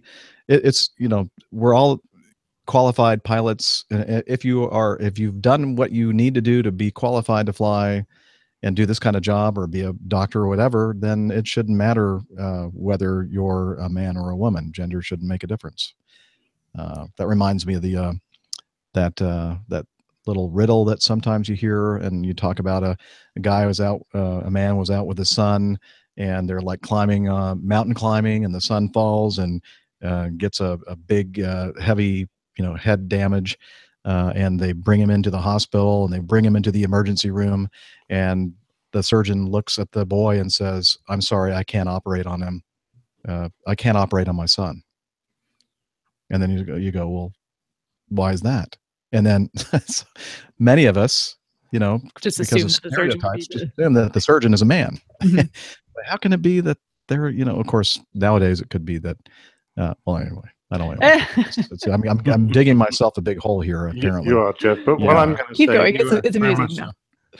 is that on an airline not very dissimilar to Acme Red, flying the apparent Queen of the Sky, or as I like to call it, the Dowager, they did exactly the same thing. And I believe that was an all-male crew. So they got airborne, and for some reason they got distracted, left the gear down, climbed up, and it was the plane's not working very well. We're trying to work out what's wrong. And they all started looking around the cockpit, trying to work out why the hell the damn thing was performing so poorly. Did someone notice they still had the gear down? So it happens with an all-male crew as well. Trust us. Men have done all these mistakes. Oh, absolutely. many, many times in the past. It's nothing new. In fact, even today, I mean, I was on this last trip that I flew. The airplane that we were in apparently was heavier than what we thought it was and what the paperwork said it was, because it was just, wasn't performing very well as it got higher up in altitude. And it's like one of those things where, the first officer and I are looking around thinking, okay, what did we forget? The gear's up and all the flaps are retracted and the slats are, everything is where it's supposed to be, but why is it acting like this? It's just, sometimes that happens and you kind of have this little tiny thing in the back of your mind going, did we remember to do everything? What is it that's really obvious that we're not noticing? And in this case, it was just fine. There are checklists, and if you don't follow the checklist, then you tend to miss things. Yep. And unlike, I don't know about the 320 or 321 or 319, but I can assure you on our airplane, if the landing gear's out, you're going to hear it. Yeah, that's true. It's going to be loud. The wheels, the nose wheel is basically right in between the first officer and the captain, like right below us, right about that point. No, I think the Airbus is, slightly behind them. Yeah, it's a little bit behind them. So I don't know if they would hear the rumbling, or feel the rumbling, or hear anything abnormal. So I can't really speak for that airplane. But on our aircraft, we'd absolutely know if the landing gear was still out. Yep. Huh? All down. What are you saying over there? What did you say? Sorry. Really loud in here. Now, Matt D in the chat room is asking, obviously, the doors might have been damaged, but he says, but not the gear, it's rather steady. Well, you're quite right. All the major mechanical components of the gear are pretty good, but there's an awful lot of hydraulic pipes that are in that wheel bay and travel down the gear to the brakes, etc., that aren't stressed necessarily to be hurtling around at 400 knots. So there is a chance, of course, you could dislodge hydraulic pipes and end up losing the brakes, for example. But it sounds like they got away with it quite well. Yeah, and James asks in the chat room, isn't there an alarm that goes off? And no, usually it's so obvious that the gear is still down that we don't have any kind of a warning system to let us know. Hey, dummy, you're way up high and you're several minutes from takeoff and your gear is still down. Let me tell you that you're doing something wrong. On the other hand, we have alarm systems that do warn us when we're coming in for landing, and it goes, okay, we're this far above the ground and the gear is not down. So now I'm going to start warning you of that. Landing gear. Yeah. Landing gear. Or in the old days. And even general aviation aircraft, a lot of times that have retractable gear will have an alarm system too. It's a really annoying buzzing. Yeah. That reminds me of you'll know. You're like, ooh, okay. That reminds me of a story that somebody told. I don't know if it's true or not. Back World War II days, a guy was coming in for landing and landed gear up, and they were interviewing him after the fact, saying, "Well, didn't you know that the gear wasn't down?" And he says, "No, this obnoxious noise was like distracting me. I couldn't think." Well, that was the noise that was supposed to warn him that the gear wasn't down. So exactly. Yeah. Now the Airbus also works a lights out policy, so that when everything's in its right place, and it's one of those temporarily moved things, lights are all out. So when you glance around and do a scan, you scan around the cockpit. If you see something illuminated, you always look at it and make sure it's either a temporary condition or it's supposed to be like that. So the fact that they had 3 green gear lights on the panel in front of them should also have been a bit of a giveaway. Oh well, it's been done before and it will be done again, unfortunately. But luckily, much more likely to come in with the gear up than it is to leave the gear. That's down. true. I mean, if it's going to be one of the situations or the other, I would rather it have the gear down. Yeah, divert. that's a good point. And let's try this again instead of coming in and forgetting to put the gear down. And I mean, they did realize they were, burning through too much fuel, and they had to land and figure that much out. So, and Miami Hick makes a good point. You don't really need a warning system for the landing gear up because you can tell that you landed with your gear up because it takes full power to taxi to the gate. And the only thing I'm going to say is when if you ever end up in this situation, when you realize what you do, don't reach across and select the damn things up now. Because you've just been done all sorts of possible damage to it, having oversped the gear for such a long time. They're down and locked. Leave them down and locked. Go back and land. Don't risk cycling them now when you might end up crunching doors and doing all sorts of dreadful things and not get them back down again in a safe order. So just leave them down and go and land. That's right. Keep what you have. Yeah. And finally, in our news folder, the headline from the New York Daily News: clash between Delta Airlines pilot and flight attendant delays flight at LaGuardia Airport. And then they continue: a Delta Airlines pilot and a flight attendant flew off the handle Monday at LaGuardia Airport, causing a 2-hour delay, sources said. The 54-year-old pilot, that's age discrimination, I think, right there. 54. I'm actually kind of impressed that they didn't mention the age of the women pilots in the last story. That was that is interesting. Kind of a glaring omission there. I bet they were probably young. I don't know. Who knows? Over the hill.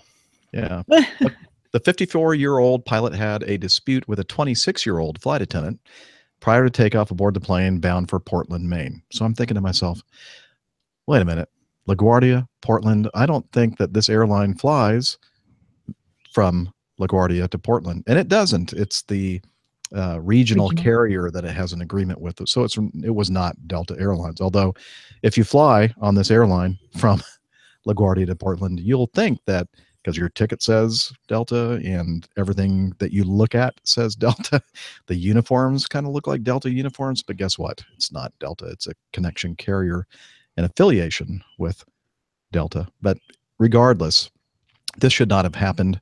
When you have an argument or a disagreement with one of your fellow crew members, you don't, this is not performance art. You don't do this in front of the passengers. And apparently he called her a piece of fecal matter. And apparently another source said that his conversation was racist, inconsiderate, and unprofessional. So they don't mention the races of these folks in here, but we can all kind of imagine, what the situation was. And it's just like unfortunate that this kind of thing happens, whether it be crew members or passengers or both. But many of you sent in feedback regarding this as well. So I thought we'd just quickly mention that in the news segment. Anything to say about this, folks? Not a whole lot. I mean, it's just a professionalism thing, and it goes for multiple professions. Yep. So. Yeah. No, I don't have anything to say because people just don't. It's a lack of respect anymore. Yep. I have something really to say. is. I got to go to the bathroom, so we're going to take a break. Time for plane time. Yeah, no. I'm gonna wait to play Plain Tales and listen to it. Okay, fair enough. Okay, because I haven't had a chance to yet. So he's take a break. He's going to take another bathroom break. Converse amongst you, and I'm going to put this on. Do number 2s during Plain Tales. Yeah, it's more time. God, this could be a long time. He's going to be away. Oh, well, I guess we could just keep everyone amused. Sure. Well, I had kind of a today was just a weird day for me. I know you guys kind of caught up on things already, but I got up early. I was like, wow, I'm going to be to the gym early on a Friday morning. And I got there and I got off the elevator because the gym's up on the 3rd floor of this particular building. And everyone's just kind of standing around because the doors were still locked because whoever was supposed to open the gym up this morning, the early shift, had not arrived, overslept apparently. So that was fun. And then I got to work. We finally did get into the gym. We kind of had an abbreviated workout class. Got to work, tried to log onto my computer. Nothing happened. Like the computer turned on. It loaded like everything was going to come up. I selected the application we used to do all of our patient care. And it would load like it was going to load. And then it would just disappear. And that was fun. So it's just been a weird day. Like nothing wants to work properly for me. But it's all good now because I'm here and having a beer and talking with you all. I'm very glad to hear it. I thought for a minute when you said I got off the elevator that that was some kind of new equipment you were using. And I'm trying to think what an elevator does. No, I actually, and it's such a weird, the gym that I go to is in Uptown Charlotte because it's more convenient to work than it is to where I live. But it means I can leave early, beat traffic, get there, work out, whatever. It's a strange building though, because you can't get from the parking deck to the gym without taking the elevator. I mean, you can, but you'd have to walk you have to go down the stairs to the main level, but then you have to walk all the way around the building to the parking lot entrance. Like there's just no direct stairs into the parking lot. So it's bizarre. Oh, God. Well, actually, since you're doing exercise, isn't that all part of it? Well, I would totally take the stairs because it's only 3 flights. But once you get to the ground floor, then you have to go forever to get back into the parking lot. So anyway. Tough, very tough life you lead. Terrible. Huge inconveniences. Well, thank you for the brief intermission. I feel so much better now. Does you relieve the pressure? Does anybody have any idea when we actually started the show, when we started playing the intro? Yeah. You started around 4:30? Okay. 4:35, 4:40? So we've been going for about 1:20? We actually started right around, so we were actually on air on time tonight. No. That's not what I'm asking. The video is always much longer than the actual show. So everything that came out. Yeah, but you forgot to hit record about 4:30 today. Yes, that's correct. Yeah, it was just after 4:30. And I actually know from a timestamp on my phone from pictures I was trying to take of the lightning, because then I tuned in and you guys had got started. So excellent. Because I didn't hit the record button until much later. Gotcha. Oh, we only missed about 20 minutes. Okay. Lane Street has asked, what is the VLE and VLO of 330, 340? And the answer is 250 knots, old chap. Okay. I don't know of many gear systems that are not 250 knots in the airliner world. What are yours, Jeff? Your limiting speed? What is it, Dana? 257 or something like that? No. What? 7? What? What? Where did you get 7 from? Retractions 250. Just a random 7. 300. 300. Oh, you can put it at 300, can you? Wow. Yeah. But you don't want to do that because it's really, really noisy. Yeah. The only odd one is gravity extension, which is 200 on the 330 and 250 on the 340. I'm pretty sure, but I'd have to check to be absolutely certain. And when I said 257, what I meant to say was 0.57 Mach, 300 knots. Oh, very good. Right, Dana? Yes. We're talking about this 0.7. I completely forgot. We were talking about the Columbus meetup. My best friend Derek and my best friend Dr. John, they both gifted me with something. This is, if you follow us on Twitter, is a beautiful model that Derek created. Well, he didn't actually create the model, but he customized it with the Acme Airlines logo on several different sides, including the tail and the side of the airplane, and the stand even has a customized treatment. And just wanted to thank you again, Derek, for all the time. He actually said he took this and like sanded really ever so lightly to get the original markings off, and then put the more appropriate ones on. So I thought when you said he sanded it was to make it look all worn like a real one. that's part of it too. Anyway, so I just wanted to make sure that I thanked you again, Derek. That's a beautiful looking model. I like it. Yes. So, before all I had was like a little miniature. Is that the one where the tail falls off? Oh yeah, it just fell off my hand. Improvements. Yes, excellent. Well done. All right. Let's see. Okay. Back from our quick break, and now it's Who's time. quick break? Your quick break. And now it's time for the best part of the show, your feedback.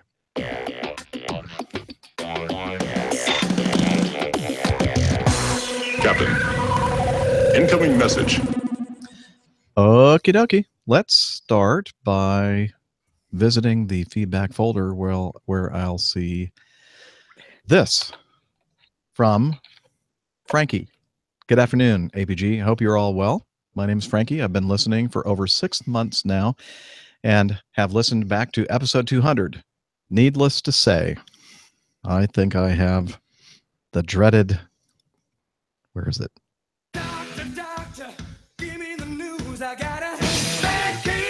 APG syndrome.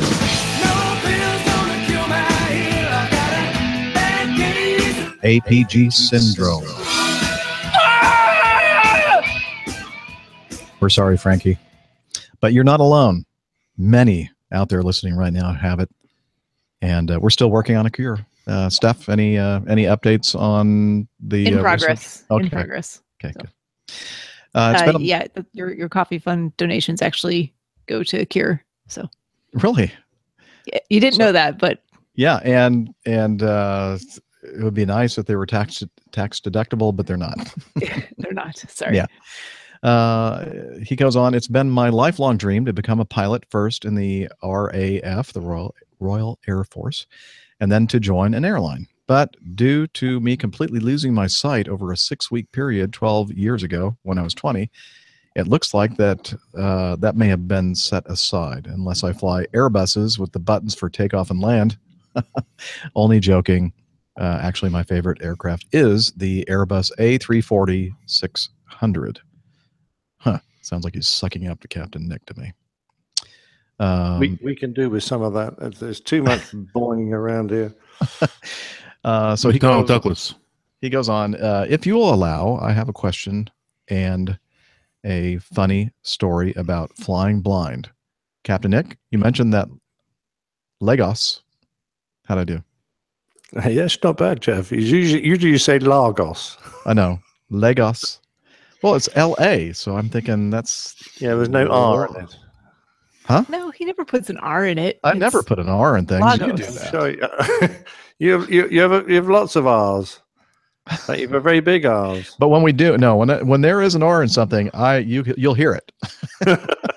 But in this case, I never say, I say Legos or something like that, but not an R. Yes, you do actually. Lego, So like the building bricks. Lagos is your least favorite place to visit. Why is this?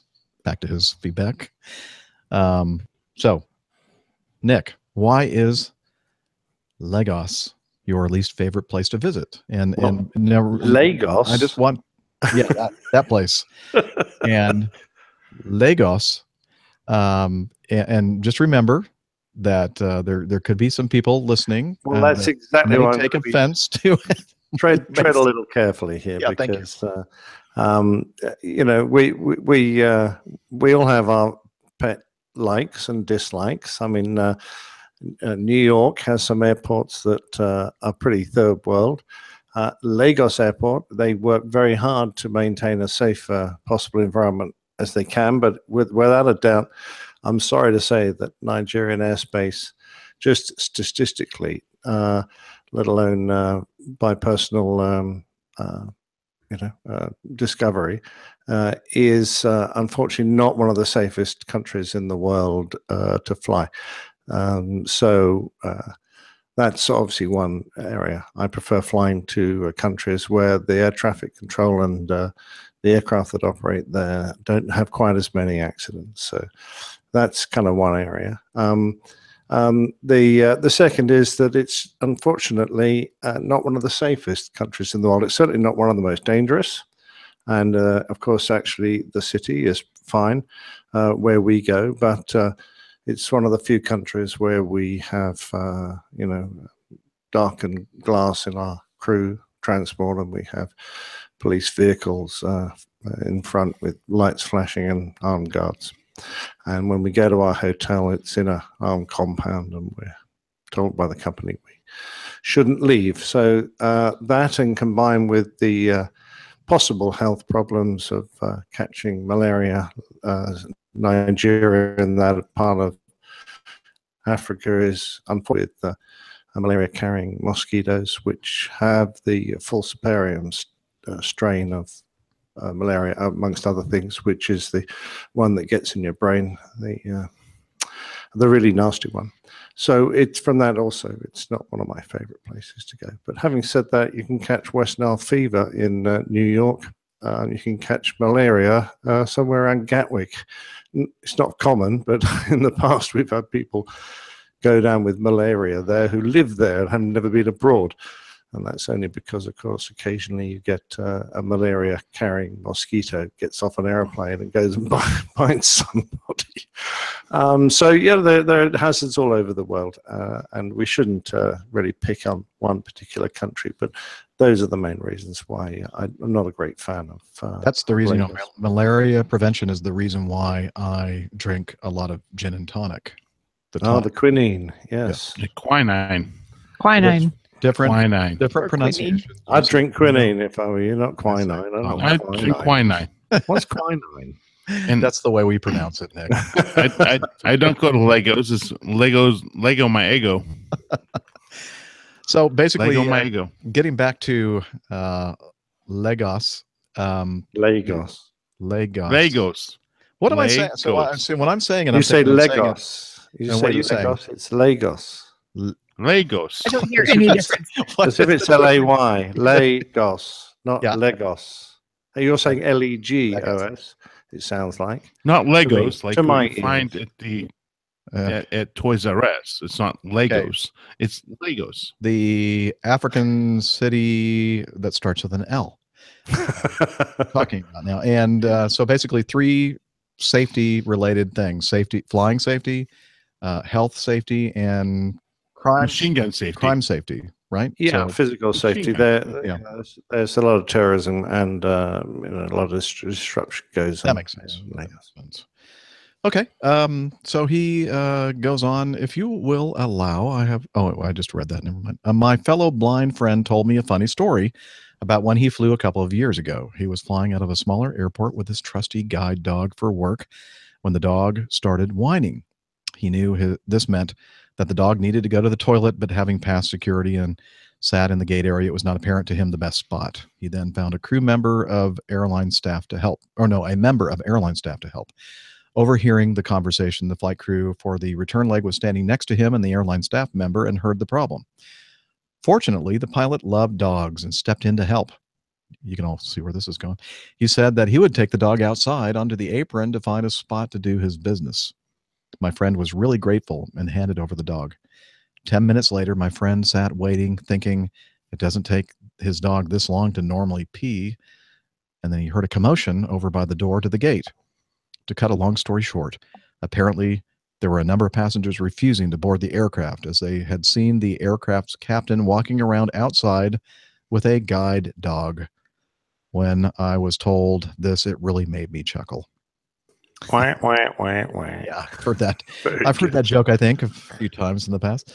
Have you guys had any experience flying with, quote, proper assistance animals?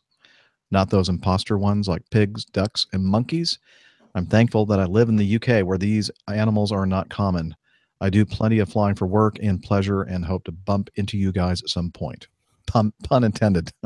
That's good. That deserves. Get it? He's going to bump into us because he's blind. No. Okay. Yeah, I got that. Or I guess at one point he was blind. He's not blind now. Sorry. A bit of a tasteless joke for you to have a chuckle at. How does a blind skydiver know that they're approaching the ground? The lead goes slack. Ah. Oh, bada bing, bada boom.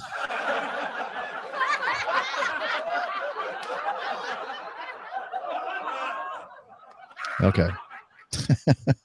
Did I miss something in there? Because Frankie mentions he went blind at 20. Did he regain his sight? Well, I don't know. That's what I'm assuming from this, but I don't know. Maybe I misunderstood. He said he went blind, totally blind for 6. Where is it? No, over a six, over it took 6 weeks for him to go totally blind, and that was 12 years ago, I think. Oh, so he's still completely blind then? I think he may be. So, okay. So I think he's totally entitled to. Otherwise, would be very tasteless jokes. And it would be very tasteless of me to read them on a podcast.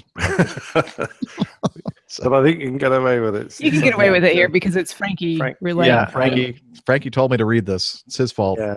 He says I'm terribly sorry you didn't get a chance to fulfill your lifelong dream, Frankie. It sounds like a tragic moment in your life, but by the looks of it, you've certainly regained your sense of humor. Absolutely, you have a good sense of humor, and we do appreciate that. He's from, is it Reading, just outside London? Yep. Yay, I got it. Here, where's my bell? I could look on my soundboard, but it's much better to play the real one. There we go. Very nice. Okay, moving on. Ross in England. Hi, Team APG. Hope you are all well. Now, I have to confide in you that he sent this back on the 3rd of July. I think his chocolate may have melted then. Yeah. Or been consumed. Sorry, Ross. But we're going to read it anyway. Hope all of you are well. This is hopefully a simple question, but contains critical travel advice. We've let Ross down. We're traveling to the U.S. in the next few days. He's probably back now. And have been asked to bring vital supplies to our relatives in the form of many bars of British chocolate. These are essential goodies along with digestives, which are biscuits. Translated, this means cookies. And PG tips, which is tea of the bag variety and not iced and sweet. Fortunately, I haven't been asked to bring Marmite, which is the yeast extract we spread on toast like jam. But when I say jam, I mean jelly. Although jelly in England is a sweet gelatin product we eat for pudding with ice cream. Although, do you guys say pudding? I probably should have said dessert. It's so confusing. I'm lost. Just like totally. Okay, so we're bringing your pronunciation's wonderful. Bringing food. Are you that making much. fun of me again? My pronunciation? No, it's all perfect. Oh, okay, good. I'm congratulating you. Thank you. I thought you were being sarcastic again. No. Okay. I thoroughly recommend Marmite on chips to the APG community. Although when I say chips, he goes on and on. I mean English-style overgrown French fries, not American chips, which we call crisps. Hey, tomato, tomato. So my question is, what temperature is the cargo hold kept at? Is it similar to the cabin or perhaps cooler? I'm trying to figure out if the chocolate will melt or not, and if I can eke out an excuse to eat it all before we get on the plane. Thanks, guys. Any tips? Much appreciated. Well, we're going to give it to you a little bit belated, but it is my understanding that most of the cargo bins in airliners are not heated, or if they are, they're not heated to a comfortable temperature for a human. Usually there's one or two that are, because we have, for instance, on the airplane that Dana and I fly, the number 1 bin does have some heater blankets, so that's where we put live animals when they're traveling as cargo. We don't want to put them in any of the other bins because they could end up being popsicles. A pet Petsicle. Petsicle, popsicle, pepsicle, a popsicle, catsicle, a dogsicle. Yeah. So, and I'd imagine it's probably similar in other aircrafts. Captain Nick, how about yours? Are they all heated to some extent, or? Well, they get the exhaust air from the cabin in the main cargo holds, which is obviously by the time it gets down there is cooler than above. So it's certainly not it's not freezing down there. But the only in our aircraft, although other Airbuses differ, the only cargo hold that is heated is the bulk cargo hold, which is like the trunk, as it were, if it was an American car, or the boot, if it was a British car, which is where we chuck a lot of stuff that's kind of loose, and we don't put in containers. It just goes in there loose and is, held down by webbing, etc. Is that like toward the back part of the? Yep, that's the most rearward cargo hold, and that one we have heaters in, and if we do carry live animals, that's where they go. And they're not just chucked in and netted down. Actually, there's a whole list of regulations required for us for 2-4 fill, and I'm always involved. I know they'll feel like I can go down to the back alley and shout, "It's okay, Fido. We'll keep going, mate. It's only another 5 hours." But no, we can keep them nice and warm. We try not to get any frozen tacos down there. And I can speak with authority. Frozen tacos. Frozen taco. Poor taco. Poor taco. I can speak with authority. It's the exact same thing on the 7.6.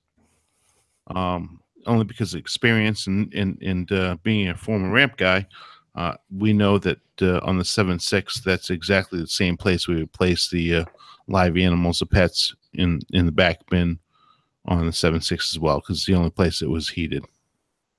So I guess the bins that are not specifically heated with heating blankets and that kind of thing, you could say, are maybe more like a cool cellar temperature or something like that. They're not beyond cool cellar. I mean, you're talking ambient air. Ambient air outside. I mean, there's been several cases of documented freeloaders that fall asleep in the bin. Mm-hmm. Without saying anything more than that, but that have ended up in locations that they shouldn't have been, baggage loaders that end up really cooled off, because you'll probably get into the 30s, even into the 20s in the bins. It gets pretty cold up there.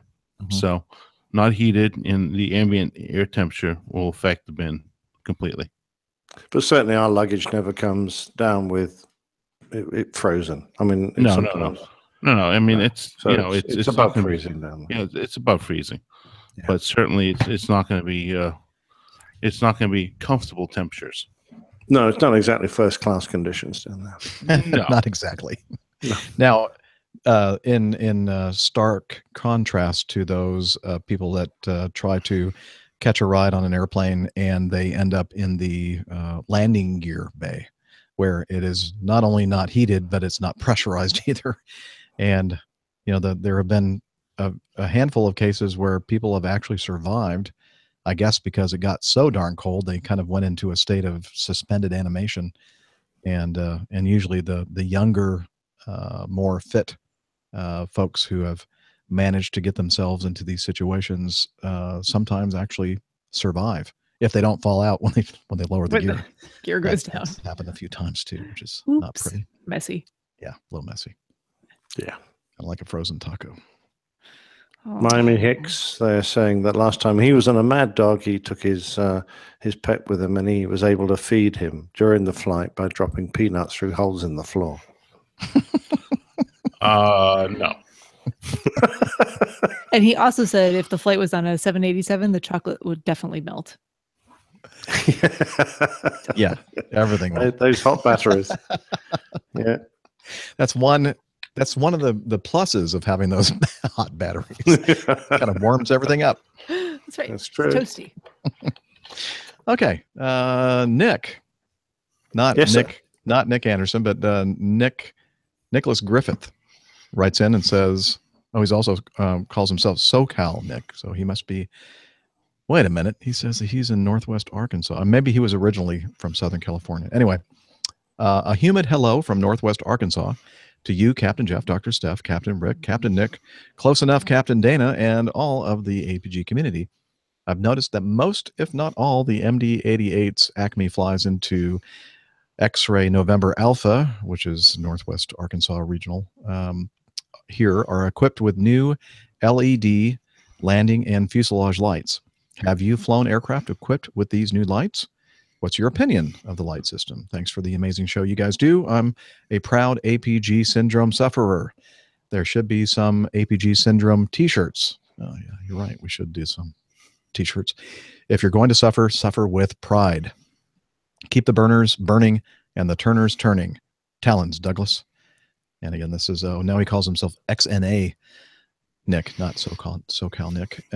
So yeah, many, if not all, Dana, of these airplanes, at least the wing landing lights and some of the other lighting, at least I have not been in any that have the taxi lights yet converted to the LED version, but definitely the wing landing lights in many of the airplanes that I've flown recently when it's dark outside and you can tell do have the new LED lighting systems, and I like it. I'll just say that on the MD-80s or MD-88s, the lights are so far out there on the wings, it makes the aircraft look huge in comparison to all the other landing aircraft. We're compensating. Yeah, exactly. Now, I'm curious, is it like my LED torch where you turn them on with one press, and if you turn another press, they dim, you press another press and then they strobe, you press another one and they flash SOS, and then you press another one and they turn off? Is that the way it works? Yes, exactly. I think it's the same company that made your torch. Or what we call in the US, flashlight. Yes. No. They just come on, and then when you turn them off, they turn off. Do they penetrate as far as your old halogens or whatever you used to have? That's what she said. No. Yes, they do. More so. Right. It's a brighter, more intense light, I think. Obviously, those of us familiar with LED lighting know that it's a colder temperature lighting as opposed to the other older lights. Now I can't think of the name of the technology. The tungsten, sodium. Actually, halogen. incandescent, I think, is what we're still using on the taxi lights. Okay. Really? Well, maybe not. Maybe it is halogen, but they have a kind of a warmer temperature to them, more of an orangish kind of look to them. Not orange, but you know what I mean. More yellowish light, and the LED warmer temperature. Yeah. Yeah, and the LED lighting is much more, looks more blue, white than. But I like them much more so than some of the new LED lighting we see on the runways.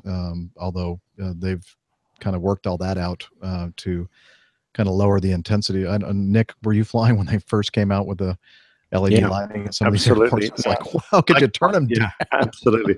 I quite like them now. They may measure the same number of lumens, but they are quite piercing. I actually quite like them when they're at the right intensity because they're small and they're bright and they're very precise, whereas the older lights are a bit softer and a bit, the glow spread out a bit more. But you feel like you can really sort of very clearly discriminate the runway with LED runway lights. But no, I've never landed with LED lights on the aircraft. I'm curious to know what that must be like. I've flown past several because, of course, the bin liner has got LED strobes, doesn't it? And LED beacons, so they're pretty bright. Orson in the chat room says not very good for HUD, though. So I'm wondering, does that somehow interfere with that technology? Don't know. Don't have a HUD on mine. We don't either. Do you have a windscreen? We do have a windscreen. Otherwise, it gets really, really windy. You end up with my hair job. You end up with my hair job right here. See? I just assumed you guys had helmets and goggles. Is that why? Is that why you gave me the leather helmet and goggles? Yeah. Thank you. He was concerned about your health and well-being up there. To keep you warm, Jeff. On one of those, cozy and approaches. He really does love me. I know. And then Miami Hick, you're such a jokester. When will the Mad Dogs upgrade from lanterns to LED? Well, they've got to go through carbon arcs first, haven't they? The whole have the guy lighting the candles out there and the lanterns, you know? Yeah. All right, moving on. Corey. Hi, it's Corey again. Pipeline pilot guy. That's the PPG. For those of you in the know, thank you for reading my last feedback. It made my day, and most of the company called me on the radio to say they heard it, so that was cool. So we're talking about you again, Corey Cave, pipeline pilot guy, and everybody listening that know him. He's cool. All right. Thank you, Captain Dana, for comments, and I definitely agree about learning as a CFI. Just a quick update. I'm currently in Dallas in ATP/CTP training, and the next step is my October first officer class in Charlotte, which cannot come fast enough. Although I'm a Boeing man, I find myself knowing more about the Airbus systems in this class because of Captain Nick's systems rants. This is why we need Miami Rick back. He put all that in capitals. I didn't want to yell into the microphone, but that's him yelling. Well, I hope we can have a meetup in Charlotte and have some IPAs. I have a little challenge for all of you. My airline uses the Speedbird symbol, but it's not in the UK, although it has been around for almost as long. What airline am I talking about? Well, it's back to studying for my written, but I wanted to say hi and wish me luck with this 1455 question bank. Also, congrats, Dr. Steph. I guess he's talking about your recent engagement. And he says, thank you, Corey Cave. P.S. Since I think Captain Nick conveniently stepped out of the room during my feedback, Boeing! Disclaimer, I wrote this on my cell phone again. That's okay. We're not going to hold that against you. And he used, by the way, the feedback feature of the app on whatever type of phone he was using. I'm not sure what kind of phone it was, but anyway. So, who wants to tackle this one? I know the answer to his question, I think. Okay. You could tell me if you agree. Is he talking about the airline Piedmont that has the little bird symbol? I don't know. I don't know if that's referred to also as the answer. A Speedbird. That's my guess. Oh, the Speedbird symbol. Corey. Oh, see, I thought, when he said Speedbird symbol, I thought he meant this Speedbird call sign, but you're right. It's not the call sign, but just it's kind of a picture of a bird that looks like it's moving quickly. I think you're right. Piedmont, although Piedmont's not around anymore. Well, as a regional, it is. Oh, that's right. It is. Okay. Maybe you're right. Corey, my guess, Corey. You'll have to let us know if Dr. Steph nailed that one. And Piedmont, yeah. I mean, I did all my flight training in Winston-Salem, so Piedmont was big up there back in the day. Oh, yeah. I was thinking of the old Piedmont that ended up eventually becoming part of, well, I guess now it's part of American. Yep. It was part of US Airways, and then, yep. Anyway, next time we have starting in October and on, if we have a meetup in Charlotte, or we don't need to have a meetup, but it'd be kind of fun to meet you. Mm-hmm. We'll let you know. Let me know. I'll be around. I could tell you some more stuff about the Airbus. Yeah, Nick would be happy to inform you some more, do some more of his system rants. Need to know. Yes. I don't know if I've ever heard Captain Nick actually rant about the Airbus systems, but I don't know. No. Maybe I was not paying attention. I'm merely trying to inform. Does Captain Nick speak French? I don't know. Do you? I don't think he does. He can say. He speaks Airbus, obviously. So.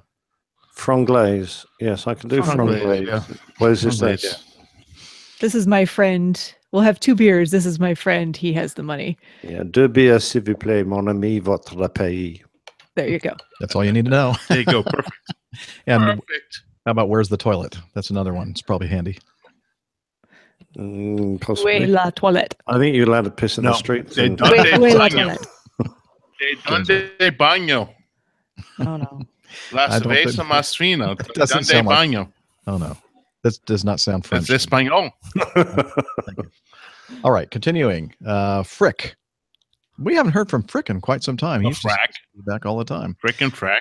in South Africa. He says, since I've moved to Cape Town, I'm frequently closer to Cape Town International. I've noticed that the wide-body aircraft come in lower than the narrow-body aircraft. Does the glide slope differ between the two types?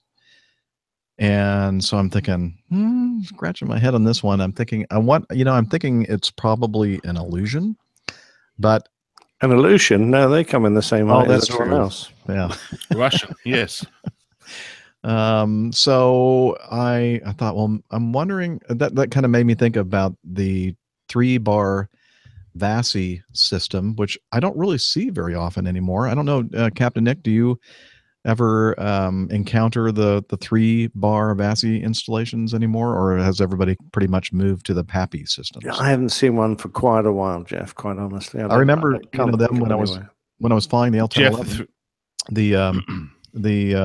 when you use the 3-bar system. Here, I'll read from the Aeronautical Information Manual. 3-bar VASI installations provide 2 visual glide paths. The lower glide path is provided by the near and middle bars and is normally set at 3 degrees, while the upper glide path provided by the middle and far bars is normally 1/4 degree higher.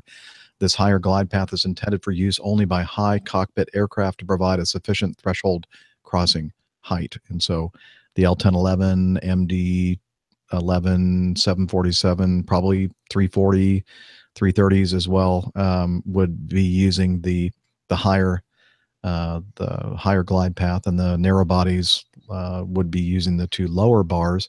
But again, as I said, most of the places that we go that I can recall have the PAPI systems. I don't think that there's any kind of adjustment. Well, I know there's no adjustment. It's the same whether you're a narrow body or a wide body or high cockpit or low cockpit,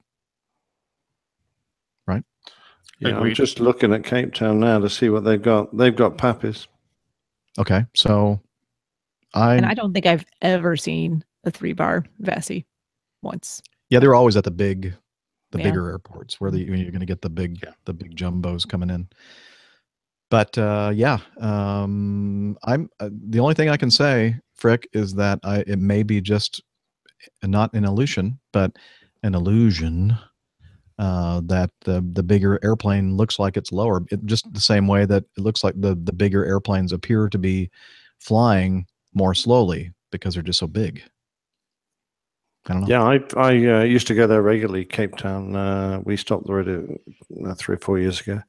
And I don't think there's anything unusual about the approach in there that would make us look higher. I think everyone should do the same 3-degree slope. So I really can't answer this one. Okay. Yeah, I don't know what to tell you. And then, he has a couple links in here. One from YouTube. It has something to do with drones. I've forgotten to take a look at that, or if I did, I've forgotten what it was about. So sorry about that, Frick. And the third thing that you mentioned here, the off-duty bomber pilot on vacation when flight attendants make a terrifying announcement. In other words, a captain suffered some kind of a health issue, and he ended up getting into the cockpit and helping out the first officer make the landing and all that kind of stuff. We did actually talk about that on when it happened, which was more than a year ago, I believe. So, yeah. That's pretty cool, though. It's not me. Hello. Would you like to answer the phone? Hello. The landline at our house, which hardly ever rings. I'm not even sure why we have a landline, actually, but because it's saving you money on your cable bill, probably. No, we don't have cable and telephone. It's a separate thing. We're spending way more than we should, actually. Oh. But Linda likes having a landline, so we have a landline. Okay. Thank you, Frick. Good to hear from you again. Hopefully, we'll hear more feedback from you in the future. Now, moving on. Masha sent some feedback. Y'all know Masha. She says, a quick audio feedback from me. And so probably the best thing to do would be to push the little button here, and hear from Masha. Hello, APG crew. This is Masha from Amsterdam, and I have a quick question for you today. I was browsing YouTube, and YouTube recommended a video to me from a channel called Captain Joe. He's an airline pilot, and he makes a number of really nice videos.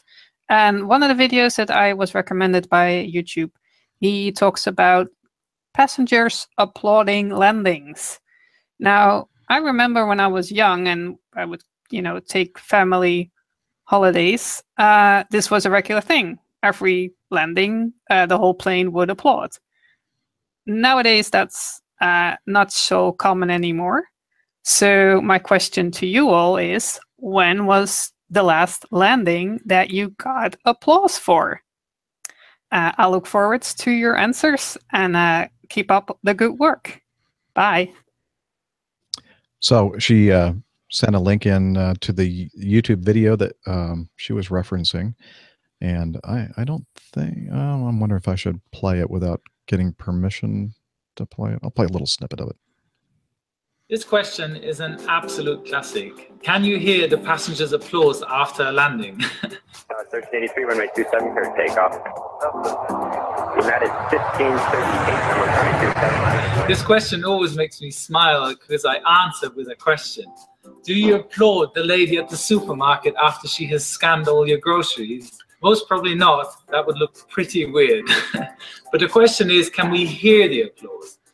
The cockpit door separating the cockpit from the cabin is up to 2 inches thick, bulletproof, and very strong sound barrier. Now let's imagine a full Airbus A321 with approximately 200 passengers, happy holiday passengers on board, are just about to land at Fuerteventura.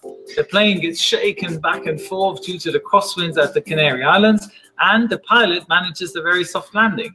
You're happy, the pilot is happy, and you start to applaud. The problem is, depending on whether the pilot uses full reverse thrust to decelerate the plane on the runway, it gets fairly loud within the cabin and the cockpit, and it's very hard to identify your cheers. I've experienced a couple of times that my captain said to me just after touchdown, "Ah, a landing with applause. Did you hear it?" I was in safe landing mode, so I blend out a few things because I'm fully concentrated on flying the plane. So the answer is, yes, we can hear your applause, and we're grateful for it. It just depends on how softly we land the plane, the amount of cheering passengers, and if we use full reverse on the landing, depending on runway length, etc. Every pilot is thankful for your applause, no doubt about it. It is a huge compliment to us knowing that you are happy and enjoyed the flight. There's no better feeling as to knowing that we have brought you safely to your home and destination. Therefore, thanks for watching, and don't forget to appreciate the work of the lady at the supermarket. She's doing her job as good as we do ours, but give her at least a smile instead of applause. All right, that's Captain Joe's YouTube channel. Very, very nice. I had never heard of it. Apparently, a lot of you out there already subscribe and know all about Captain Joe. In fact, Fabian says that Captain Joe is actually a first officer. Met him once at my flight school. That's cool. But the only time I've ever received applause is when I actually was leaving the airplane. Did you come back for an encore? Yeah. And then I came back and went, boo. Well, funny enough, that noise you just made, I've heard that a lot. The boos. Boo. Really? No, I ain't joking. Oh, okay. The only time that I've ever heard applause is when our flight attendants do a shout out to any military members on board. And it's our company's way of kind of acknowledging those who serve and defend our country in the military. And usually that brings up a rounding or a resounding round of applause that we can actually hear through the cockpit door. And of course, we usually up front think, well, that was just a little bit of a belated reaction to our wonderful landing. Just kidding. No, we understand what's happening. So anyway, to be fair, the people at the front of my airplane who pay an awful lot of money for their seats, they're unlikely to applaud because they would consider that something the proletariat would do. The proletariat are sitting so far away that they would actually have to applaud, drum their feet, smash all the crockery, and do other heinous acts for me to have any clue that there's something going on down the back of the airplane. So in your mind, every single time you land, they're applauding. No, in my mind, I'm the only bloke in the airplane when I land. Yeah, self-preservation. Exactly. Me and the FO. And Dana's attitude to this is quite right. If you get yourself safely to where you're going, everyone else is going to get there safely too. Safe self-preservation is what it's all about. I think that applauding for landings is more of a European thing, isn't it? No, it happens quite often in the United States. Really? I have been on multiple aircraft where passengers have applauded after landing for one reason or another. Yeah. I would have thought that most of the time it would be to break a feeling of tension. So something's not, very comfortable. Perhaps turbulence, the wind. It's usually bad weather. I mean, I've seen a lot in snowstorms, or it's very windy or raining heavily, and people are obviously nervous. And like Captain Nick said, I agree with that. People want to break the tension, and they're on the ground, they're relieved, and for some reason that equals applause. Yeah. And I don't know if it's so much applause that they're applauding the skill of the pilots as that they're just happy to be on the ground. They're still alive. Yeah, exactly. Yes, I think it's just a mutual feeling amongst themselves that they're all still able to applaud. I can still move my arms. Oh, man. Whoa, what's that? What's going on? Uh-oh. Control room tells me we are receiving some breaking news. The Airline Pilot Guy Show Incorporated has just received a letter. Uh-oh. This is from Messrs. Fluff, Guff, and Farter, international lawyers and attorneys. God. Not another one. Yeah, sir. Yeah, I refer to your recent broadcast in which there were several references to my client, Captain Al. Oh, no. I wish to bring you to your immediate attention that your references to flatulence and smell in the PT UK kitchen or otherwise are wholly inaccurate. My client is deeply saddened that your show seeks to make such defamatory remarks without foundation. My client wishes it to be known that he wears charcoal-lined underpants and never flatulates. Captain Al has passed all emission tests both here in Europe and in the United States. Oh, we know how those emission tests are fudged. Fudged? Oh, I get it. And is also a signatory to the Kyoto Agreement. Captain Al routinely operates a lavatory on a double or triple flush strategy, and for the avoidance of doubt has never followed through. I'm not even sure what that means. My client also wishes it to be known that he is a member of the following professional bodies: the Pudding Club, the Curry Club, the McDonald's Appreciation Society, both in the UK and the United States, and the Guild of Master Farters. Unless your show makes a full broadcast apology, my client will formally seek compensation from the highest court in the land, which I understand to be run by a fellow under the name of Trump. Need I say more? I seek your compliance at your earliest convenience. Yours sincerely, and this is Reginald Isaac Meldrew Farter. Also, if I guess he's used initials here, RIM, Rim Farter, international attorney at law. Okay, wow.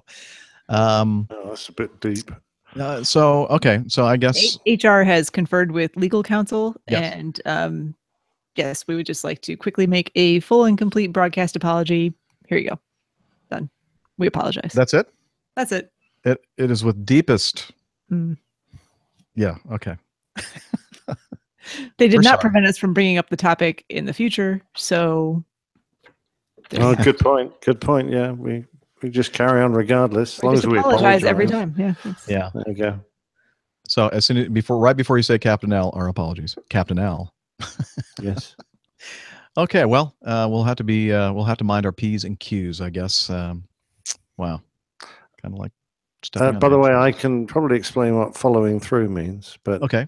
Yeah, I just want you to use your imagination. Yeah, I'm thinking that that's something probably best discussed off air. Yeah, I would say so. Yes. Okay. Or APG After Dark. Yeah. Okay, great. More reason for you to watch the video version of this. Let's see. Well, now would be a great time, I think, to listen to this week's latest installment of Plane Tales. Plane Tales. Thank you. And it's going to be coming along just in a moment. I have to alter a setting here.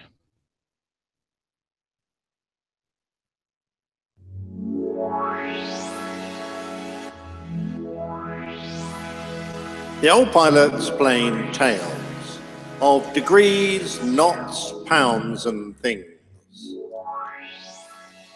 For such a modern mode of travel, in aviation, we have a funny mix of measurements, the history of which is a fascinating thing to contemplate as we jet our way across the planet. The knot, our usual measure of velocity in aviation, goes back to the earliest days of sailing, when a log would be thrown astern, and as the rope attached was paid out, the number of knots tied in it that passed through the sailor's hands, whilst an hourglass spilled sand for 30 seconds, became a measure of the ship's speed. The log wasn't actually a log, although it was called a chip log. It was a flat wooden square weighted at one end so that it sat perpendicular to the water's surface and couldn't be easily dragged along by the boat. The knots were tied 8 fathoms apart, the fathom being 2 yards long, which is the span of a man's outstretched arms. So 8 fathoms was 48 feet, albeit different nations had slightly different definitions of the exact distances involved, and a foot was, well, the length of a man's foot, of course. Just as an aside, the inch was the width of a man's thumb, and the origin of the word comes from the Latin for 1/12. And it was subdivided into 3 barleycorns, which was the length of a barleycorn seed, of course. Now, a knot is a knot, and since the 1890s or thereabouts, it has been drummed into young seamen that a knot is a unit of speed, namely 1 nautical mile per hour, and that consequently only the uneducated speak of knots per hour or knots an hour. A knot per hour would, of course, be a measure of acceleration, not velocity. The reason we hang on to such an archaic measure is that a vessel traveling at 1 knot will cover the equivalent of 1 minute of longitude or latitude at the equator in 1 hour. And that makes marking the progress on a map very easy, certainly when using a standard Mercator projection chart. To create a projection map, one must imagine half of an engraved globe made of glass with a light behind it shining through. A sheet of paper is held upon which the image of the world would be projected. The Mercator is pretty much the standard chart for nautical and aeronautical use, mainly because its projection is adjusted so that the lines of longitude and latitude turn into a straight grid. This allows angles to be measured accurately anywhere on the map. The scale is also reasonably constant, certainly when measuring short distances, and there are fairly simple formulae to apply to longer measurements. Of course, the lines of longitude and latitude we see marked on a globe, and which are still the standard method of plotting our position on the world, came about in the 3rd century, when Eratosthenes of Cyrene, the chief librarian of the Library of Alexandria, devised the method. It is represented on the Earth's surface by lines of longitude that run between the North and South poles, starting at the prime meridian, running through the Greenwich Observatory in London, and counting round the world to the west and east until they reach the antipodal meridian at 180 degrees in the Pacific Ocean. Of interest, at the International Meridian Conference in 1884, when Greenwich was chosen as the position of the prime meridian, The only country to vote against was the Dominican Republic, and I don't think we've spoken to them since.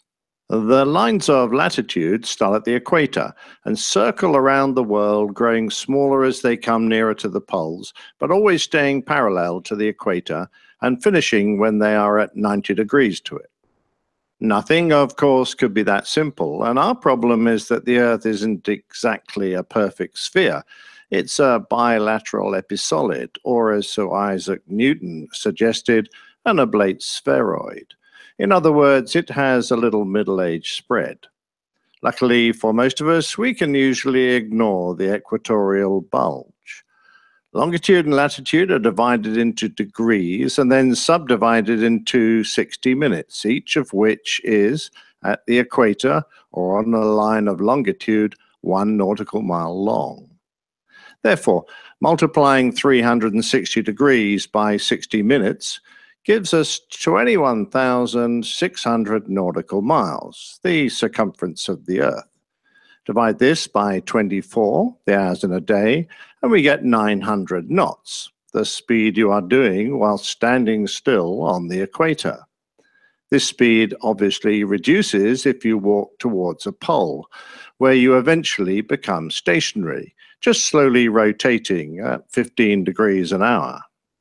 Now multiply that 900 by the cosine of your latitude and you get your current speed.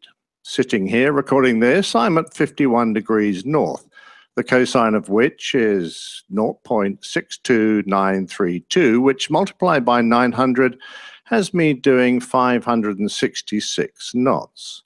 So when I get airborne from Heathrow and accelerate to the ground speed of the Earth underneath me and fly east, how come I don't stay stationary over the top?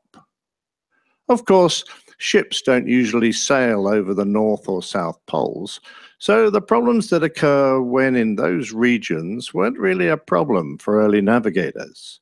Aircraft, however, regularly fly over the poles, certainly the North Pole. One of the problems for them lies in the fact that true north isn't exactly in the same place as magnetic north, which sits in Greenland and has a tendency to wander around. At high latitudes, a magnetic compass first becomes unreliable and then useless, official terms you will find on a map.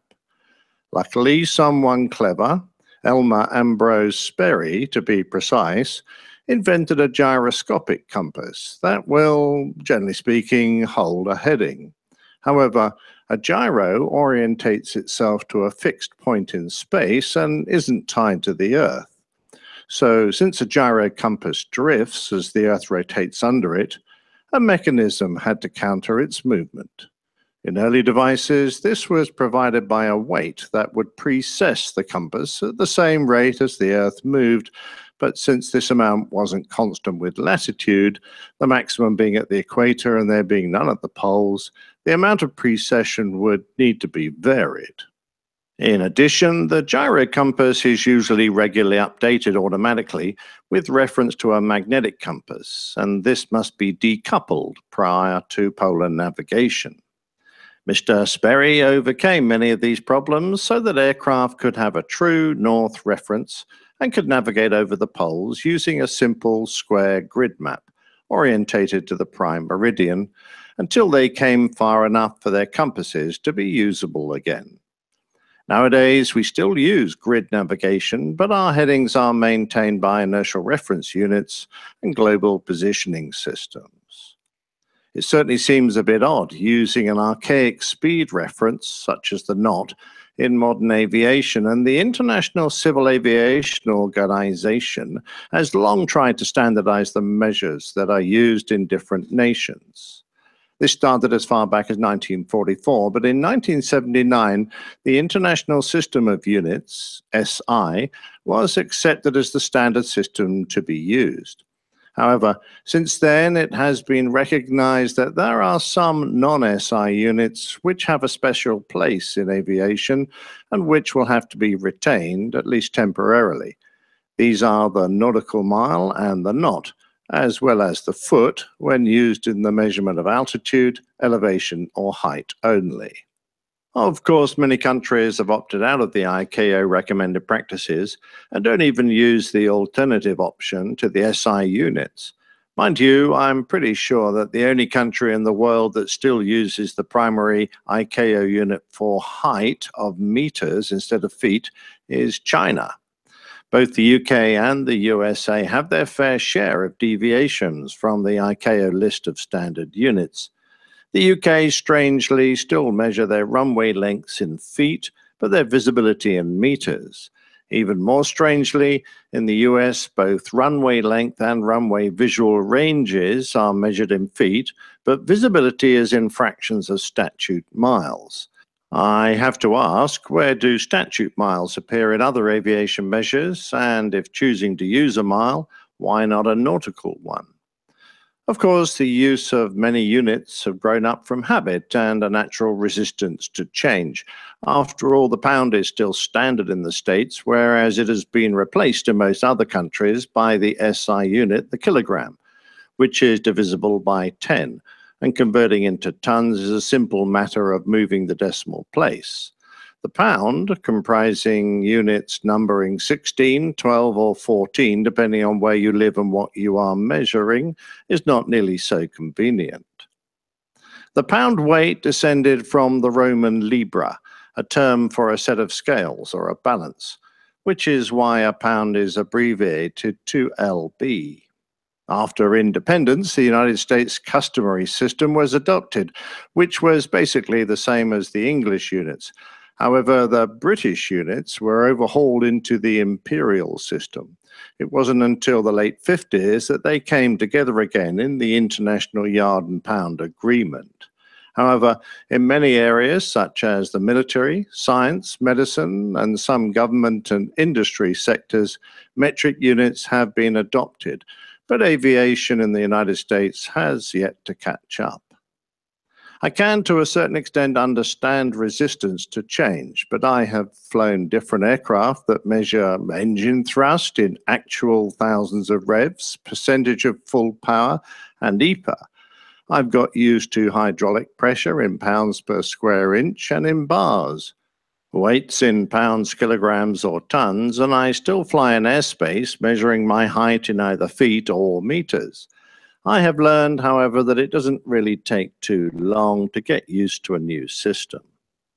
One area where we all tend to agree, though, is the measurement of time.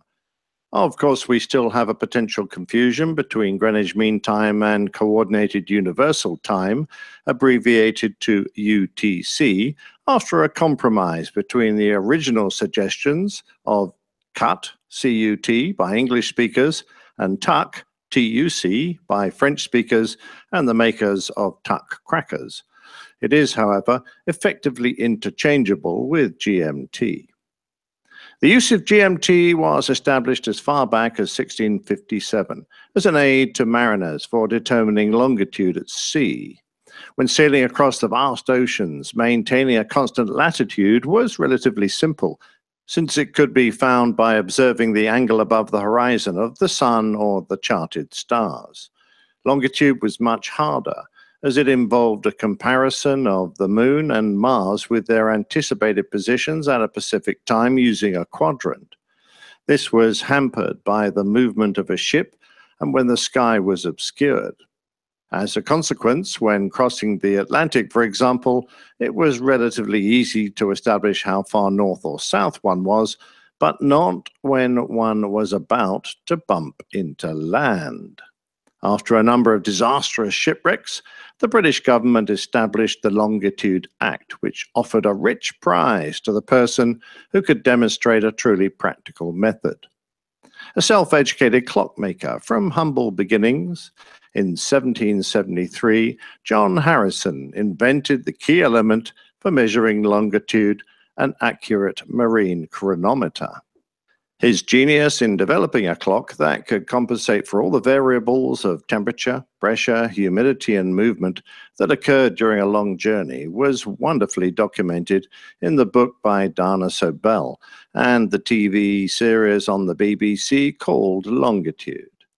In a twist of betrayal, Harrison never received his prize, but after his death, his son was awarded an equivalent sum by the king.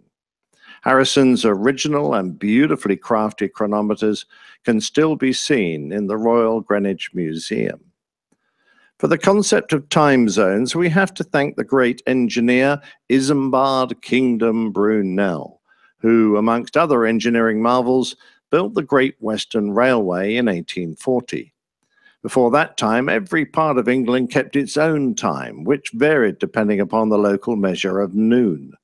This made the creation of a railway timetable impossibly complicated, since in Bristol, noon was 10 minutes later than London noon. Brunel made the trains run to railway time, based on the time measured at the Greenwich Observatory. Before too long, time signals were being transmitted by telegraph, and by 1855 it had been adopted countrywide. America followed suit, adopting a system proposed by the editor of the Traveller's Official Railway Guide, which separated the US into 4 zones, 1 hour apart, and centered on railway stations in the center of major cities such as Detroit, Buffalo, Pittsburgh, Atlanta, and Charleston.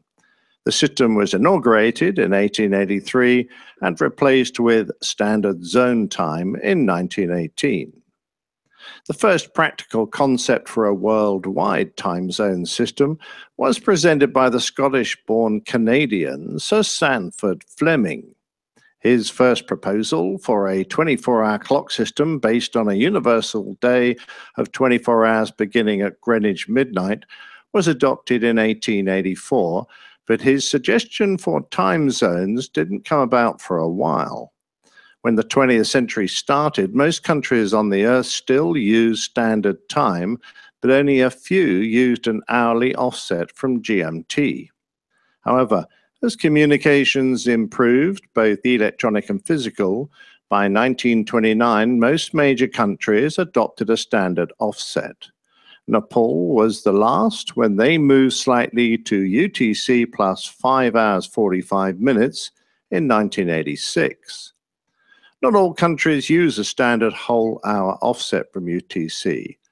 North Korea, Newfoundland, India, Iran, Afghanistan, Burma, Sri Lanka, and parts of Australia use half-hour deviations, and some, such as Nepal and the Chatham Islands of New Zealand, use quarter-hour offsets. China and India, despite the enormous size of their countries, use a single time zone. Over international waters, time moves at a standard 1 hour for every 15 degrees offset from the prime meridian. In our world on an aircraft, the standard time used is UTC, which since about 1950 has been referred to as Zulu and given with reference to a 24-hour clock. The term Zulu came from Nathaniel Bowditch's 1802 system found in the American Practical Navigator, which labels time zones with letters, avoiding J, which could be confused with I. Not, of course, to be confused with the Five Eyes nations of Australia, Canada, New Zealand, the United Kingdom, and the United States, whose military formalized the reference to time zones in the book ACP 121 with the letters we use today. The letters system, spoken in the phonetic alphabet, offsets east and west from Zulu. For example, +1 is Alpha and +12 is Mike, remembering that Juliet is left out. A sad thing for Romeo, who remains lonely at -5 hours. If one set about creating a purpose-built system for aviators, I'm sure things would be a lot more logical. And to be fair, ICAO is striving to do just that. However, whilst we try to get things the same, it is actually becoming more easier to accommodate variations. The inclusion of computerized displays into aircraft allow instantaneous and accurate conversions from feet to meters, pounds to kilograms, knots to kilometers per hour, and the like, such that they can be tailored to a pilot's personal preferences or a country's requirements. As a consequence, I look forward to the day I can fly at a height of 4.5 bananas, a speed of 3,000 apples, and head off at an angle of 37 oranges.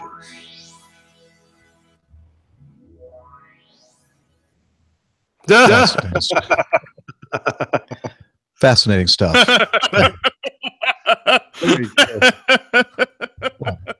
I didn't think it was that funny. I thought it was pretty Great. That's absolutely fantastic. That is good. You sure they've got those goggles on the right way around, Jeff? I maybe not. Or does the world look upside down to you? That's better. There you go. Oh, okay. Now you don't look quite so bug-eyed. I can see so much better now. I have to get prescription lenses for these things, though. Everything's I know it's a problem, isn't it? Yeah. Well, you'll remember that Nick calculated his speed across the ground in knots during that plane tails, which was what, 500 something. Yes, 566. So I actually did figure out how to do math again because we were talking about this over the weekend, and I figured it out for where I was at the time, which is actually not where I am right now, but very close. And I came up with a great number, a very auspicious number for my current speed across. What, 666 knots? No, you remember. Much better than that. 702. It was 737. Yeah. A wonderful number. That is a number. You're quite right. 737 knots. Yes. Yeah, well done, Steph. 757 for me. Oh, very. I don't know. Would that make sense? It's probably pretty close. A little bit further I was up in Asheville, and you're down in. Well, if you're further south, you're going faster. So Yeah, makes sense. You might be about 20 knots faster. I don't know. There you go. I don't know. Oh, I still can't see. Oh, that's because I still don't have my glasses on. So for those of you listening to audio, I was wearing that nice gift of a leather flying helmet and old-fashioned flying goggles. What I normally wear when I'm flying the Mad Dog. Because of the open cockpit. Yeah, no open cockpit. Anyway, so yeah, that was really interesting, very informative stuff. Most everything I had no idea where the origin of the names of those things. It makes sense that a foot is the measure of a average man's foot back in the but I didn't know the thing about the thumb, the width of the thumb being an inch. Yeah, lots of good stuff. I love that. Yeah. Well, how long do you think a willy was? I don't know. Neither do I.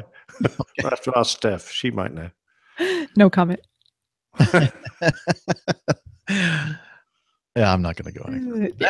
Yeah, but mine's going though. Well, yeah, that's a lot of people have said that. Yeah, your mind is going. All right, let's continue with some more audio feedback. This from someone who has his own outstanding podcast, George Nolly. Wait a minute. Hang on, George. Got to do one more thing here. Oh, have I turned off that? No, I have not. Did you experience any echo at all? No, none. Okay, interesting. Okay. Well, good. Now I'm going to unmute the iPad, and now I'll push the button for George. This is George Nolly from the Ready for Takeoff podcast. Hearing Captain Nick tell his story about getting scared in an airplane reminded me of something that happened to me on my first flying assignment when I was in Vietnam, but it had absolutely nothing to do with combat.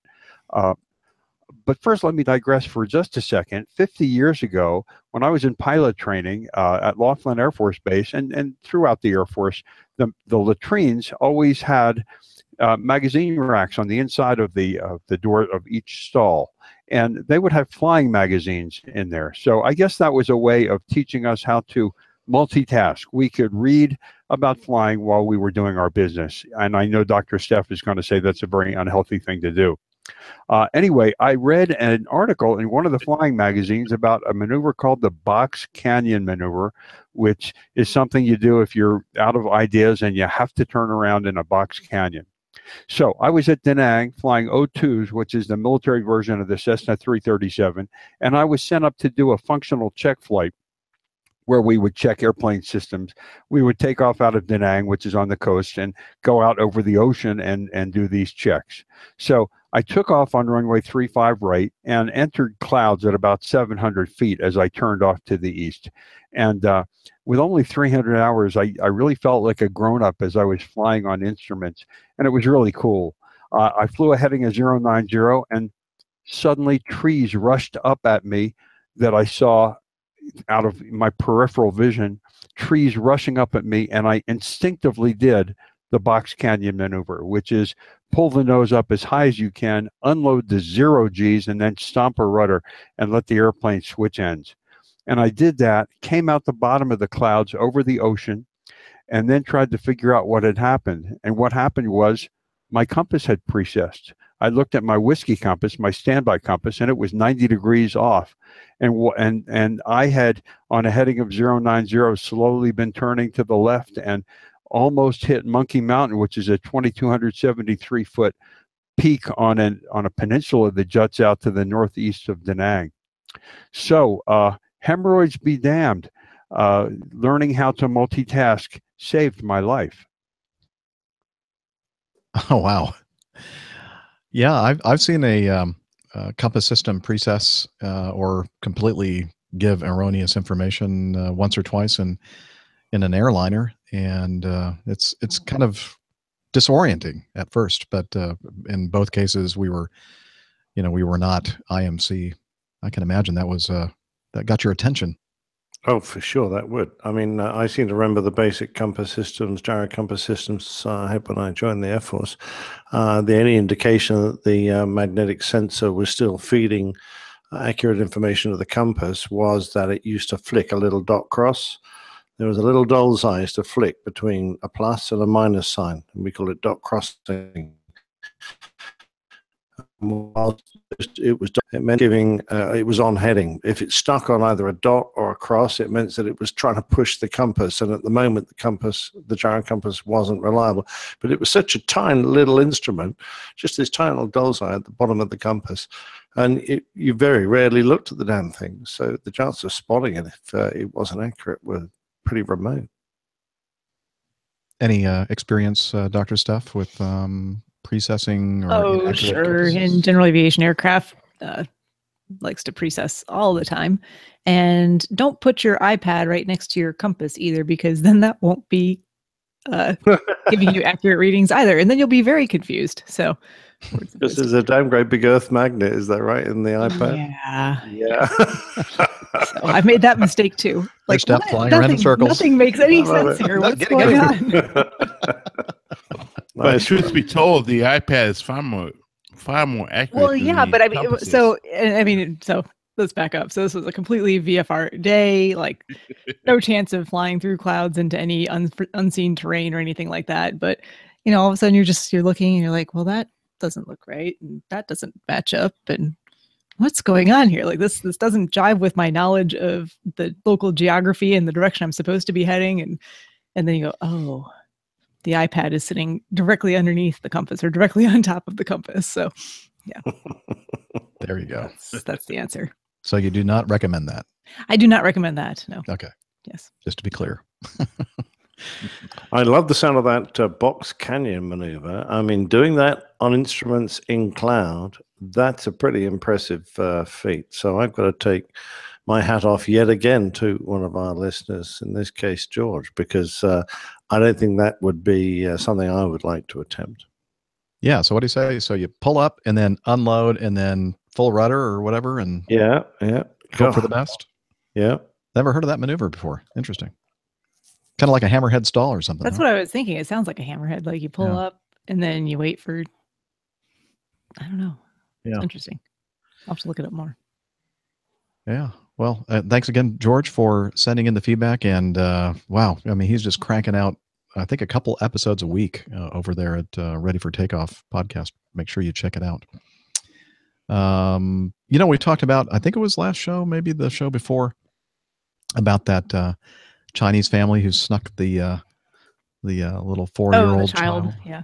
Who wasn't tall enough to require a ticket or something along those lines. So Len on Lantau writes in, says, "Hi, APG crew. Thanks for putting together such a great show every week. At speed 1.5, I usually make it to Plain Tales before the next one's out." I guess he must be just listening to it a little bit at a time or whatever. But, yeah, I'm guessing he gives up at Plain Tales, which is not a bad thing to do. No. It's kind of like when people turn off Saturday Night Live after Weekend Update. They listen for Plain Tales, and then they're like, "Man, it's all downhill from here." Yeah, after they've heard Plain Tales, they go, "No, it's not worth it from now on." Can't say I blame them. Yeah. So anyway, some thoughts on the case of the Chinese family who thought that their child was short enough to travel for free. Such height restrictions are not uncommon here in Asia. For example, MTR Corporation runs the trains in Hong Kong. Accompanied children under 3 travel for free. MTR's conditions of carriage do specify that any person over 95 centimeters, which is 3.12 feet, is deemed to be over 3 and requires a ticket to travel. I just started listening to 281. I hope there will be a happy ending for Dana's MacBook. Well, I think there is a happy ending. Thanks again for the great show. Actually. Cheers. Thank you. Yeah. So I guess that was 2 episodes ago. 280. We must have talked about the 120. So if 95 is 3.12 feet, then 120 must be at least 4 feet, right? I don't know. Somebody. I don't know. Math. Nick's the one who can do the math Yeah, with the units of measurement now. He could probably do it in his head without even thinking. I just kind of glazed over during all of that. It's like feet, inches, meters, kilometers, and centimeters. Yep. Okay. And finally, we have some good news from one of our longtime APG community members, Nick Carson. And at first I thought, well, it's a different Nick Carson because it says Nick Carson from Denver. So I thought, what in the heck is going on here? So he says, "Good day, APG crew. I have the honor and the privilege to announce with the greatest gratitude to the APG community that I am currently being employed with Southwest Airlines, not in Atlanta, but in Denver, Colorado." Here, applause. Yay.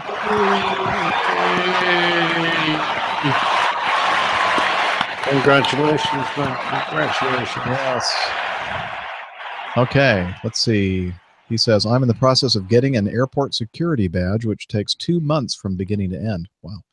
As I preluded a moment ago in this email, that I want to thank everyone in the APG community, but as well as Steph, Rick, Dana, Captain Nick, and Captain Jeff. Without the APG community or the show since episode 70, I would not be in the position as I am in now as strongly. Therefore, thank you for everything, everyone. So, from here on out, for the foreseeable future, I will be known as Nick Carson from Denver. So again, congratulations, Nick, for I know that he's wanted to work for Southwest Airlines for quite some time. I think he may have some family members that are affiliated with that company. I know he talked fondly about that airline a lot in previous emails. So we'll miss you here in Atlanta, Nick, but I have a feeling that we're going to still hear from you over there in Denver. So. Oh yes, and definitely let us know how it's going. Yeah. Yeah, and I'm Jeff, do you do very many Denvers? Not really, no. I do a lot of Denvers, so I actually like that overnight. So maybe we can do a little meetup. There you go. Yeah. Nick, contact Captain Dana, and you guys can get together. And First Officer.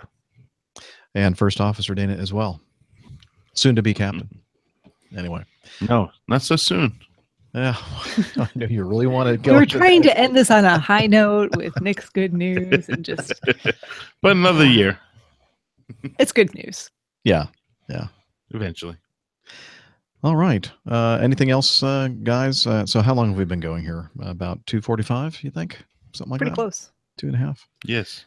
Okay. I think this would be a good time to call it quits for episode 282. And I forgot to mention, right before I started the show, ended up getting a green slip for tomorrow. 2-day green slip. I'm going to head down to one of my favorite places, Mexico, for I'm going to be ferrying an airplane down there. And then it has a pretty quick turn time from the time we're supposed to arrive to the time we're supposed to ride on a Aeromexico flight to Monterrey. Good and luck. Then overnight. Yeah, thanks. And then overnight in Monterey. I've never been to Monterey, Mexico. And then we'll be deadheading on a 7-3, an Acme 7-3 back to Atlanta and back on midday on. Well, if you're down in Mexico, you can bring back a frozen taco. Oh, I could. Yeah. Oh. There are a lot of things you can bring. We're gonna have to go give Mexico. Taco a lot of love after this show. What was that, Steph? So we have to give Taco just a lot of love after this show. Yeah. Poor thing. He's just been... Yeah, no, we're only joking. Wait a minute. You We're thought only joking. you thought we were talking about your dog, Taco? Oh no, Steph. Is there some other meaning for taco? Yes, it is actually. Yeah, but again, you may not realize. Talk about it on the show. So this is a family show after all. I'm sorry. Oh, by the way, Jeff, I've been meaning to mention for a couple of shows that one of Acme Red's traffic officers, called Adam, is one of our listeners. And he came up and chatted to me the other day and introduced himself. And I've been very remiss in not mentioning him on the show. So I do hope he's still listening. I didn't think I've ignored him. Anyway, I hope we get a chance to bump into each other and chat some more. Another time, Alan. Anyway, thanks very much for listening. And Ken Hayes helped us out there. 120 centimeters equals 1.2 meters, which is 47 and a quarter inches, or 0.75 is less than 4 feet. So, thank you. 0.75 of an inch less than that. That's just over 2 barleycorns, less than 4 feet. Yes, perfect. Or 2 thumbs. No, I don't know. I'm just making that up. Less than a thumb. Oh, less than a thumb. Yeah, you're right. But 3 barleycorns to an inch, a thumb. Wow. There's a show title right there. 3 barleycorns to an inch. People are going to go, what? Okay. It'll get them to listen. So if you want to learn more, if you really want to learn more about the show and the crew, you can head over. I mean, do you really want to? Well, okay. We're not going to stop you. Head over to airlinepilotguy.com, the website, the official website for the show, and you can learn about the crew, the community, the coffee fund, APG merchandise, and how you can get the download the apps if you have a iOS device or an Android device. And it comes in handy. We send out push notifications. Yes, I did remember to put one out this week before we record the show. And then when the show you didn't press the record button, did you? Well, I can't get everything right. I'm only human. I don't have any first officers, looking after me. Wait, hold on. Aren't listening right now. Watching over. I'm watching over you, but you didn't help me out. You didn't tell me to push the record button. So, well, what am I supposed to do? Everything for you? Call for the show checklist. I know. If you don't call for the checklist, we can't. I don't know where the problem is. I can't remember where the checklist went. It's gone. So. It's in the QRH. So anyway, check out those apps. I think that you'll enjoy them. You can listen to the show. You can watch the show. You can send in feedback from that, and you get the push notifications, all for free, all without ads. So, there you go. What more can you ask for? What more could? Well, yeah, that's a rhetorical question. Let's see. Social media, Dr. Steph. Social media, find us on Twitter at APG Crew. You can tweet us there with questions, comments, interesting things, and one of us will see it and get back to you. You can also find us on Facebook, facebook.com/Airline Pilot Guy. Information there about meetups, interesting aviation-related articles, other topics and I don't know, stuff from our lives, I guess, we think you might find interesting. So check all of that out. Okay. Hello, are you there? Come out. APG listeners, please join us on our Slack team. On Slack, we share news and ideas. We suggest episode and plain tales topics. We plan meetups and events. To get into the Slack team, please send me a tweet with your preferred email address to @HI11E1, and I'll send you an invitation. That's Hillel @HI11E1, and see you in Slack. Okay, quit hogging the mic. Go back to the closet. Thank you, Hillel. By the way, Jeff, talking of Slack and meetups, I am going to San Francisco And I couldn't manage to be available for a meetup last time because Fred and I were doing all that fabulous flying. But this time on the 12th of August, I shall be available for a meetup. So if anyone wants to take over the responsibility of picking somewhere, and the only reason I want to cold shoulder this is, or to slopey shoulder this, I should say, is that I don't know the area around my hotel at all. I don't know San Francisco at all. I don't know where would be a good spot. So I just need a San Francisco who fancies attending the meetup to go, right, we'll go to this place and this will be the time, and let me know and I'll, organize everything. So if there's someone willing to take that on and get on Slack and let everyone know, that would be absolutely great. As Dispatcher Mike said in a little clip not too long ago, take the bull by the horns. You'll be glad you spent the time and energy to do so, because these meetups are always a hoot. Nick, I'm going to miss you by 2 days. Ah, damn. 2 days. Go make those mad dogs break all the time. Break yours. It's not a mad dog. It's my Harley, and hopefully it never breaks. Ah, okay. You're driving all the way. I mean, you're riding all the way out to San Francisco? Oh, yes. I'm doing a 7,500-mile trip starting on Sunday. Wow. I includes not the know San about Francisco this. area. Wow.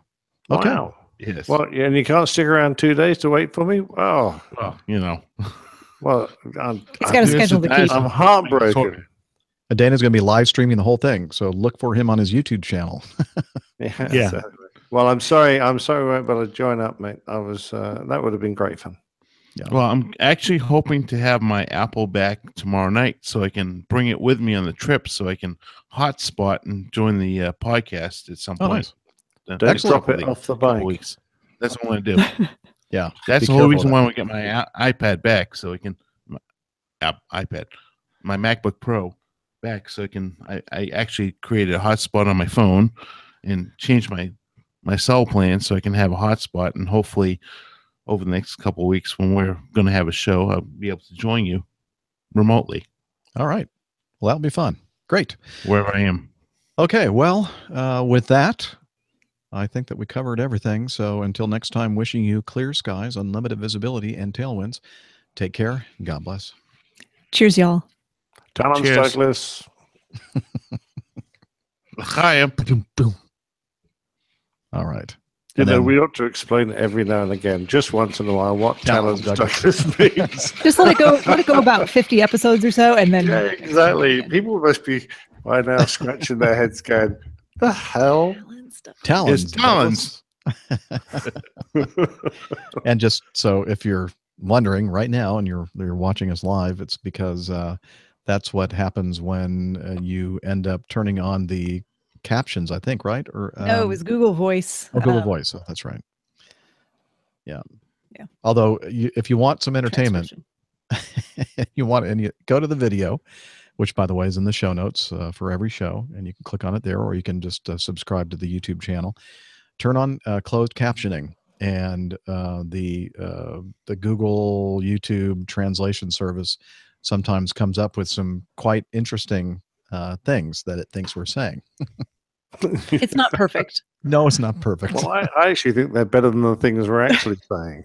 It is. It's more. It's funnier. It certainly is. Oh man. Yeah. All right. it translates.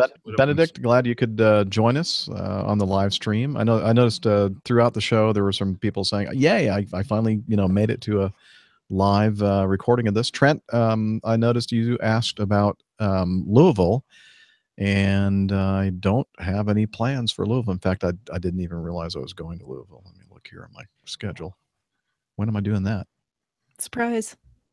Oh, yeah. Look at that. The 7th through the 10th, I have a 4-day trip. And I go to Norfolk and Little Rock and Louisville. Yeah, somebody asked me about Little Rock, too. I don't think they're in the chat room, but sent me an email saying, hey, let's get together in Little Rock.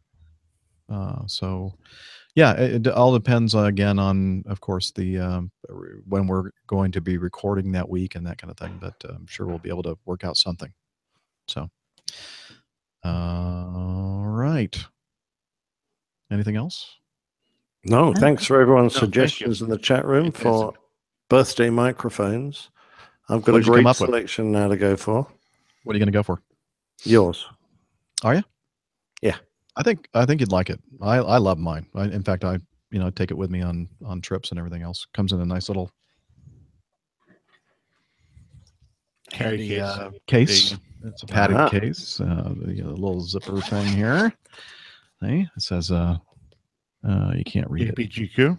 No, it says Heil on there somewhere. It's hard to see in the reflection. Heil Hitler. No. It's not a German. Heil Hitler. Took a strange It's not a turn. Sennheiser. Coming from Mr. a nice Hilter. Jewish boy. Mr. Hilter. And then it comes with a little thing that you can mount on your 3/4 inch. That's useful. 5/8. Yeah, I noticed that the shock mount is pretty expensive. Yeah, the shock mount. So you got to do the whole thing, Nick. If for your home setup, you got to get the boom arm and. Yeah, I've got a boom arm. The shock. Okay, then you can get the shock mount, and yeah, it's good stuff. And then you can Boys stick it up your and their nose. toys. Or push it around with Ladies you. and gentlemen. Yeah. Boys and their toys. Well, we got to have toys, right? Well, what else do you get for your birthday? You've got to have something you want. It's true. A I tie, don't want a lawnmower. handkerchiefs, socks, Underwear. Yeah, The essentials. I'm lucky. My wife card. knows to buy me toys. That's I love her. Yeah. She's not going to buy you any toys, Jeff. Oh, well, I still love her. Oh, I love the fact that she buys you toys. Yeah, she's pretty good. Maybe I can play with the toys sometimes too. Well, you've already got one. Yeah. Okay. Awkward. Huh? Now, if I get that mic, am I going to need a nice little what do you call that? An audio interface? Yes. Yes. So Yes. It doesn't have a USB, that mic, does it? Nope. It's a strictly professional recording We device. won't mention to Jilly then that. Well, what you'll have to do is $10. Right. You're going to say, I didn't realize that I can't use this unless I have an audio interface. Got to practice that in the mirror. Let's hope she doesn't listen to this. Okay. Really, I doubt that she listens to this. Yeah, I agree. I doubt very much. I think, we could probably be planning my divorce, and she probably wouldn't find out about it. Oh, let's not do that. Let's not do that. And also, there are a couple of ways. You have to be careful with plosives. If you don't have anything to shield that, you already have probably one of the guards or whatever. We call it a guard. You have to. It's so expensive. You need to have guards. Yeah, it's very expensive. Security guards. This is one that actually is made for the RE20 Electro Voice. We talked about that. The radio stations use that mic a lot. You might be happy with that mic too. But this actually fits on the Heil as well. A little pop filter. That's the word I was looking for. Pop filter words. But I find for me that this it's also made by Heil. This nice thick foam windscreen muff. Rub it a little more. No C too rough, no muff too tough. There you go. So it does. He's got a muff. It's like the rough in rough. Yeah. Good night, ladies and gentlemen. So it needs a muff, does it? Okay. It's a muff that you like to rub and stuff. I should get a muff. Yeah. Steph's just getting very worried about the amount of paperwork HR is going to have to deal with this week. Oh my! If you guys had any idea the amount of paperwork, yeah. All the legal battles he has the legal battles. Yep. Can I have a prisoner's friend? So the partners. That's going to be ongoing for a while. I'm sorry. Going on for a long time. Yeah, as I said, I find it just easier than like having to take this thing off and put it back on every time. So, although it does take a little bit of the brightness off. Now everything is an innuendo. I have to really think about what I'm saying. But you should. Okay. You really should. Exactly right. And Okay. when you're talking about your endo, you want to be careful. Yes, I have to. I always protect my end. In your endo. Yes. Poor Steph. It's a good thing that we generally have, feedback and topics to keep us on aviation. Left to our own devices. Mike is on a roll there. He said, it's okay. I was saying something about being bright. He said, "That's okay. You're not that bright anyway." Thank you very much. Electro Voice RE20. That's the classic radio. Actually, you can get the Electro Voice RE20, Micah. I've seen it about the same as the PR40. Pretty close anyway. What's this Marconi AXBT? I have no idea what that is. Marconi, he was like the guy that invented radio, isn't he? Yeah, well, yeah. He's the guy that first transmitted from Ireland to the United States on HF radio. Very clever man, Mr. Marconi. I've never heard of a Marconi microphone, though. Well, they're a pretty big business. I suspect it's rather old school. Oh, you were asking for old school. I was, but I don't know, old school. Here we go. BBC.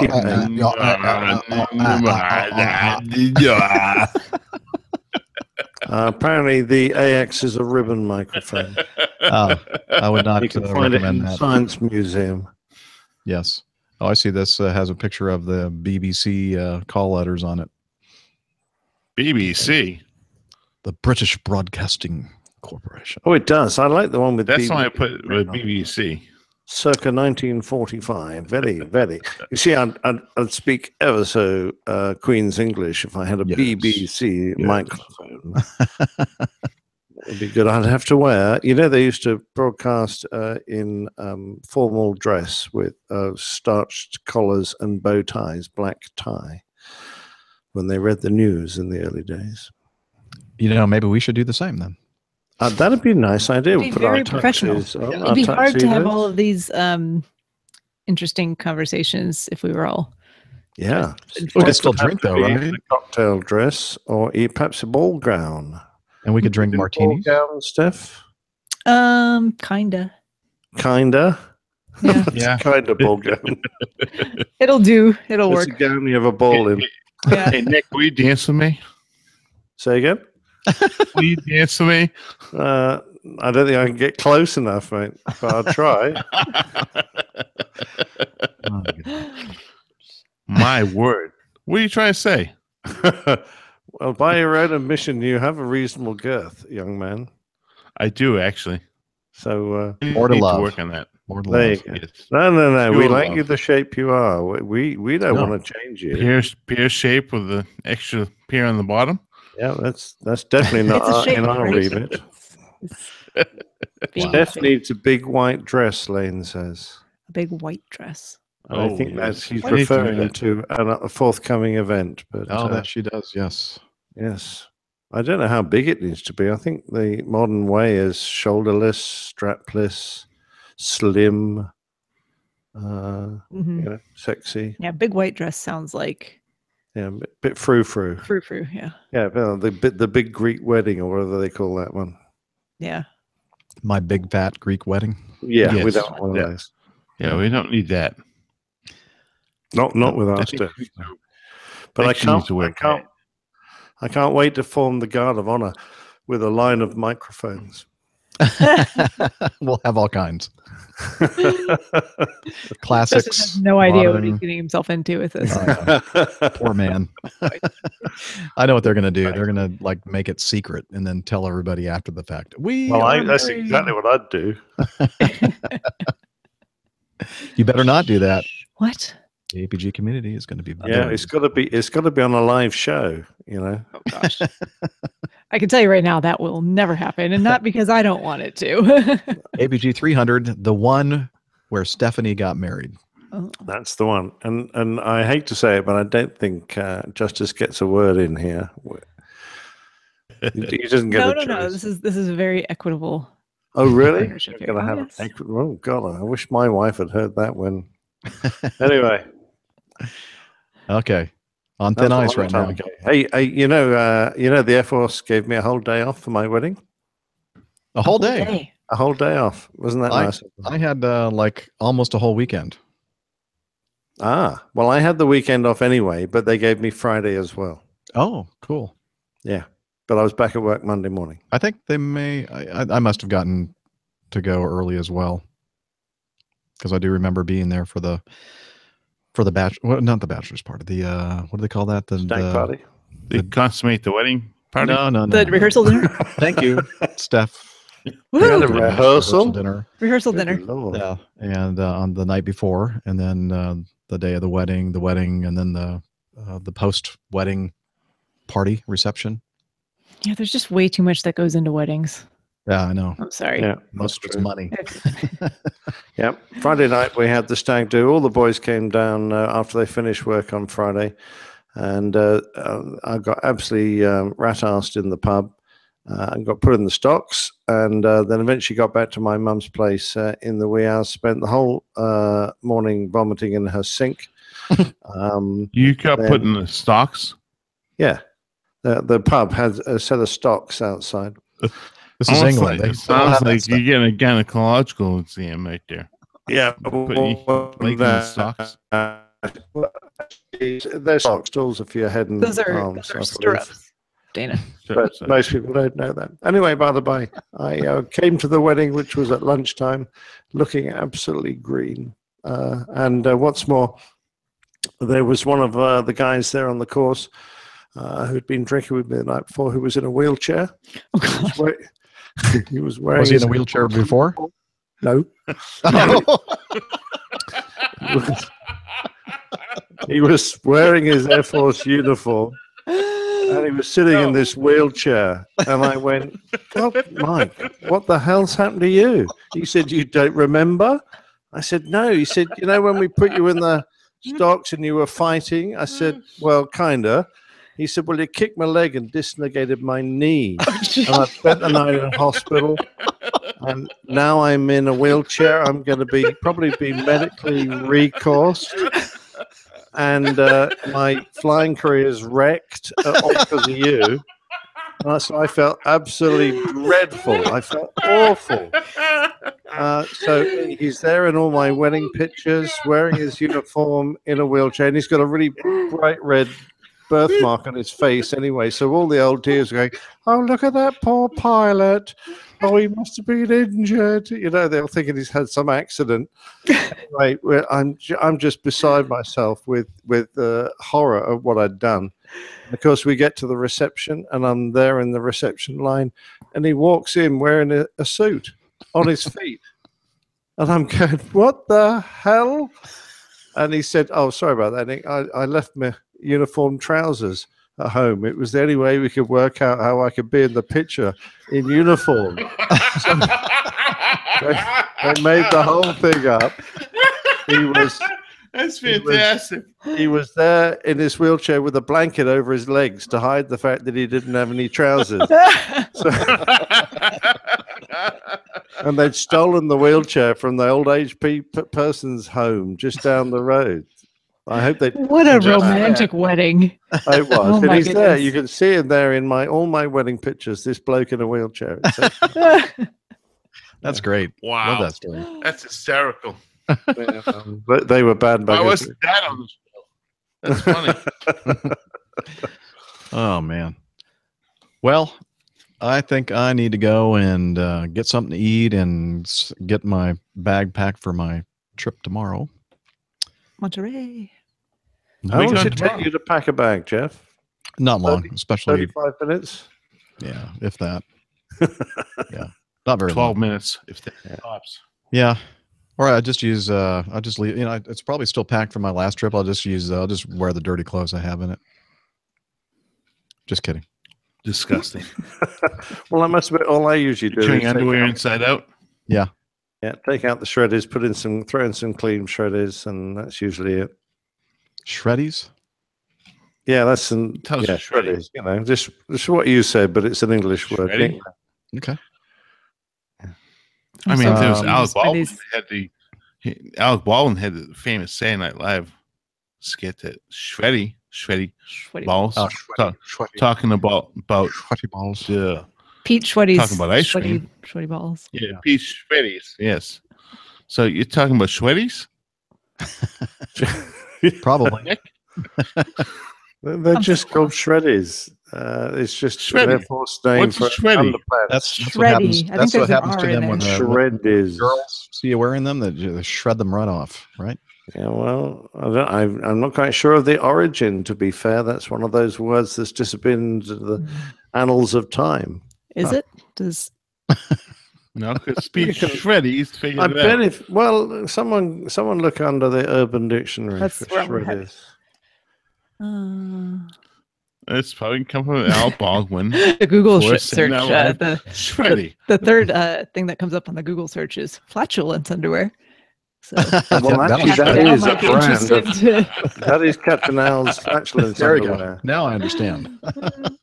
No, everything that comes up is about fart filtering underwear. That's how you shred your underwear or shreddies. Okay. Interesting. I found the Urban Dictionary. Come on. Open.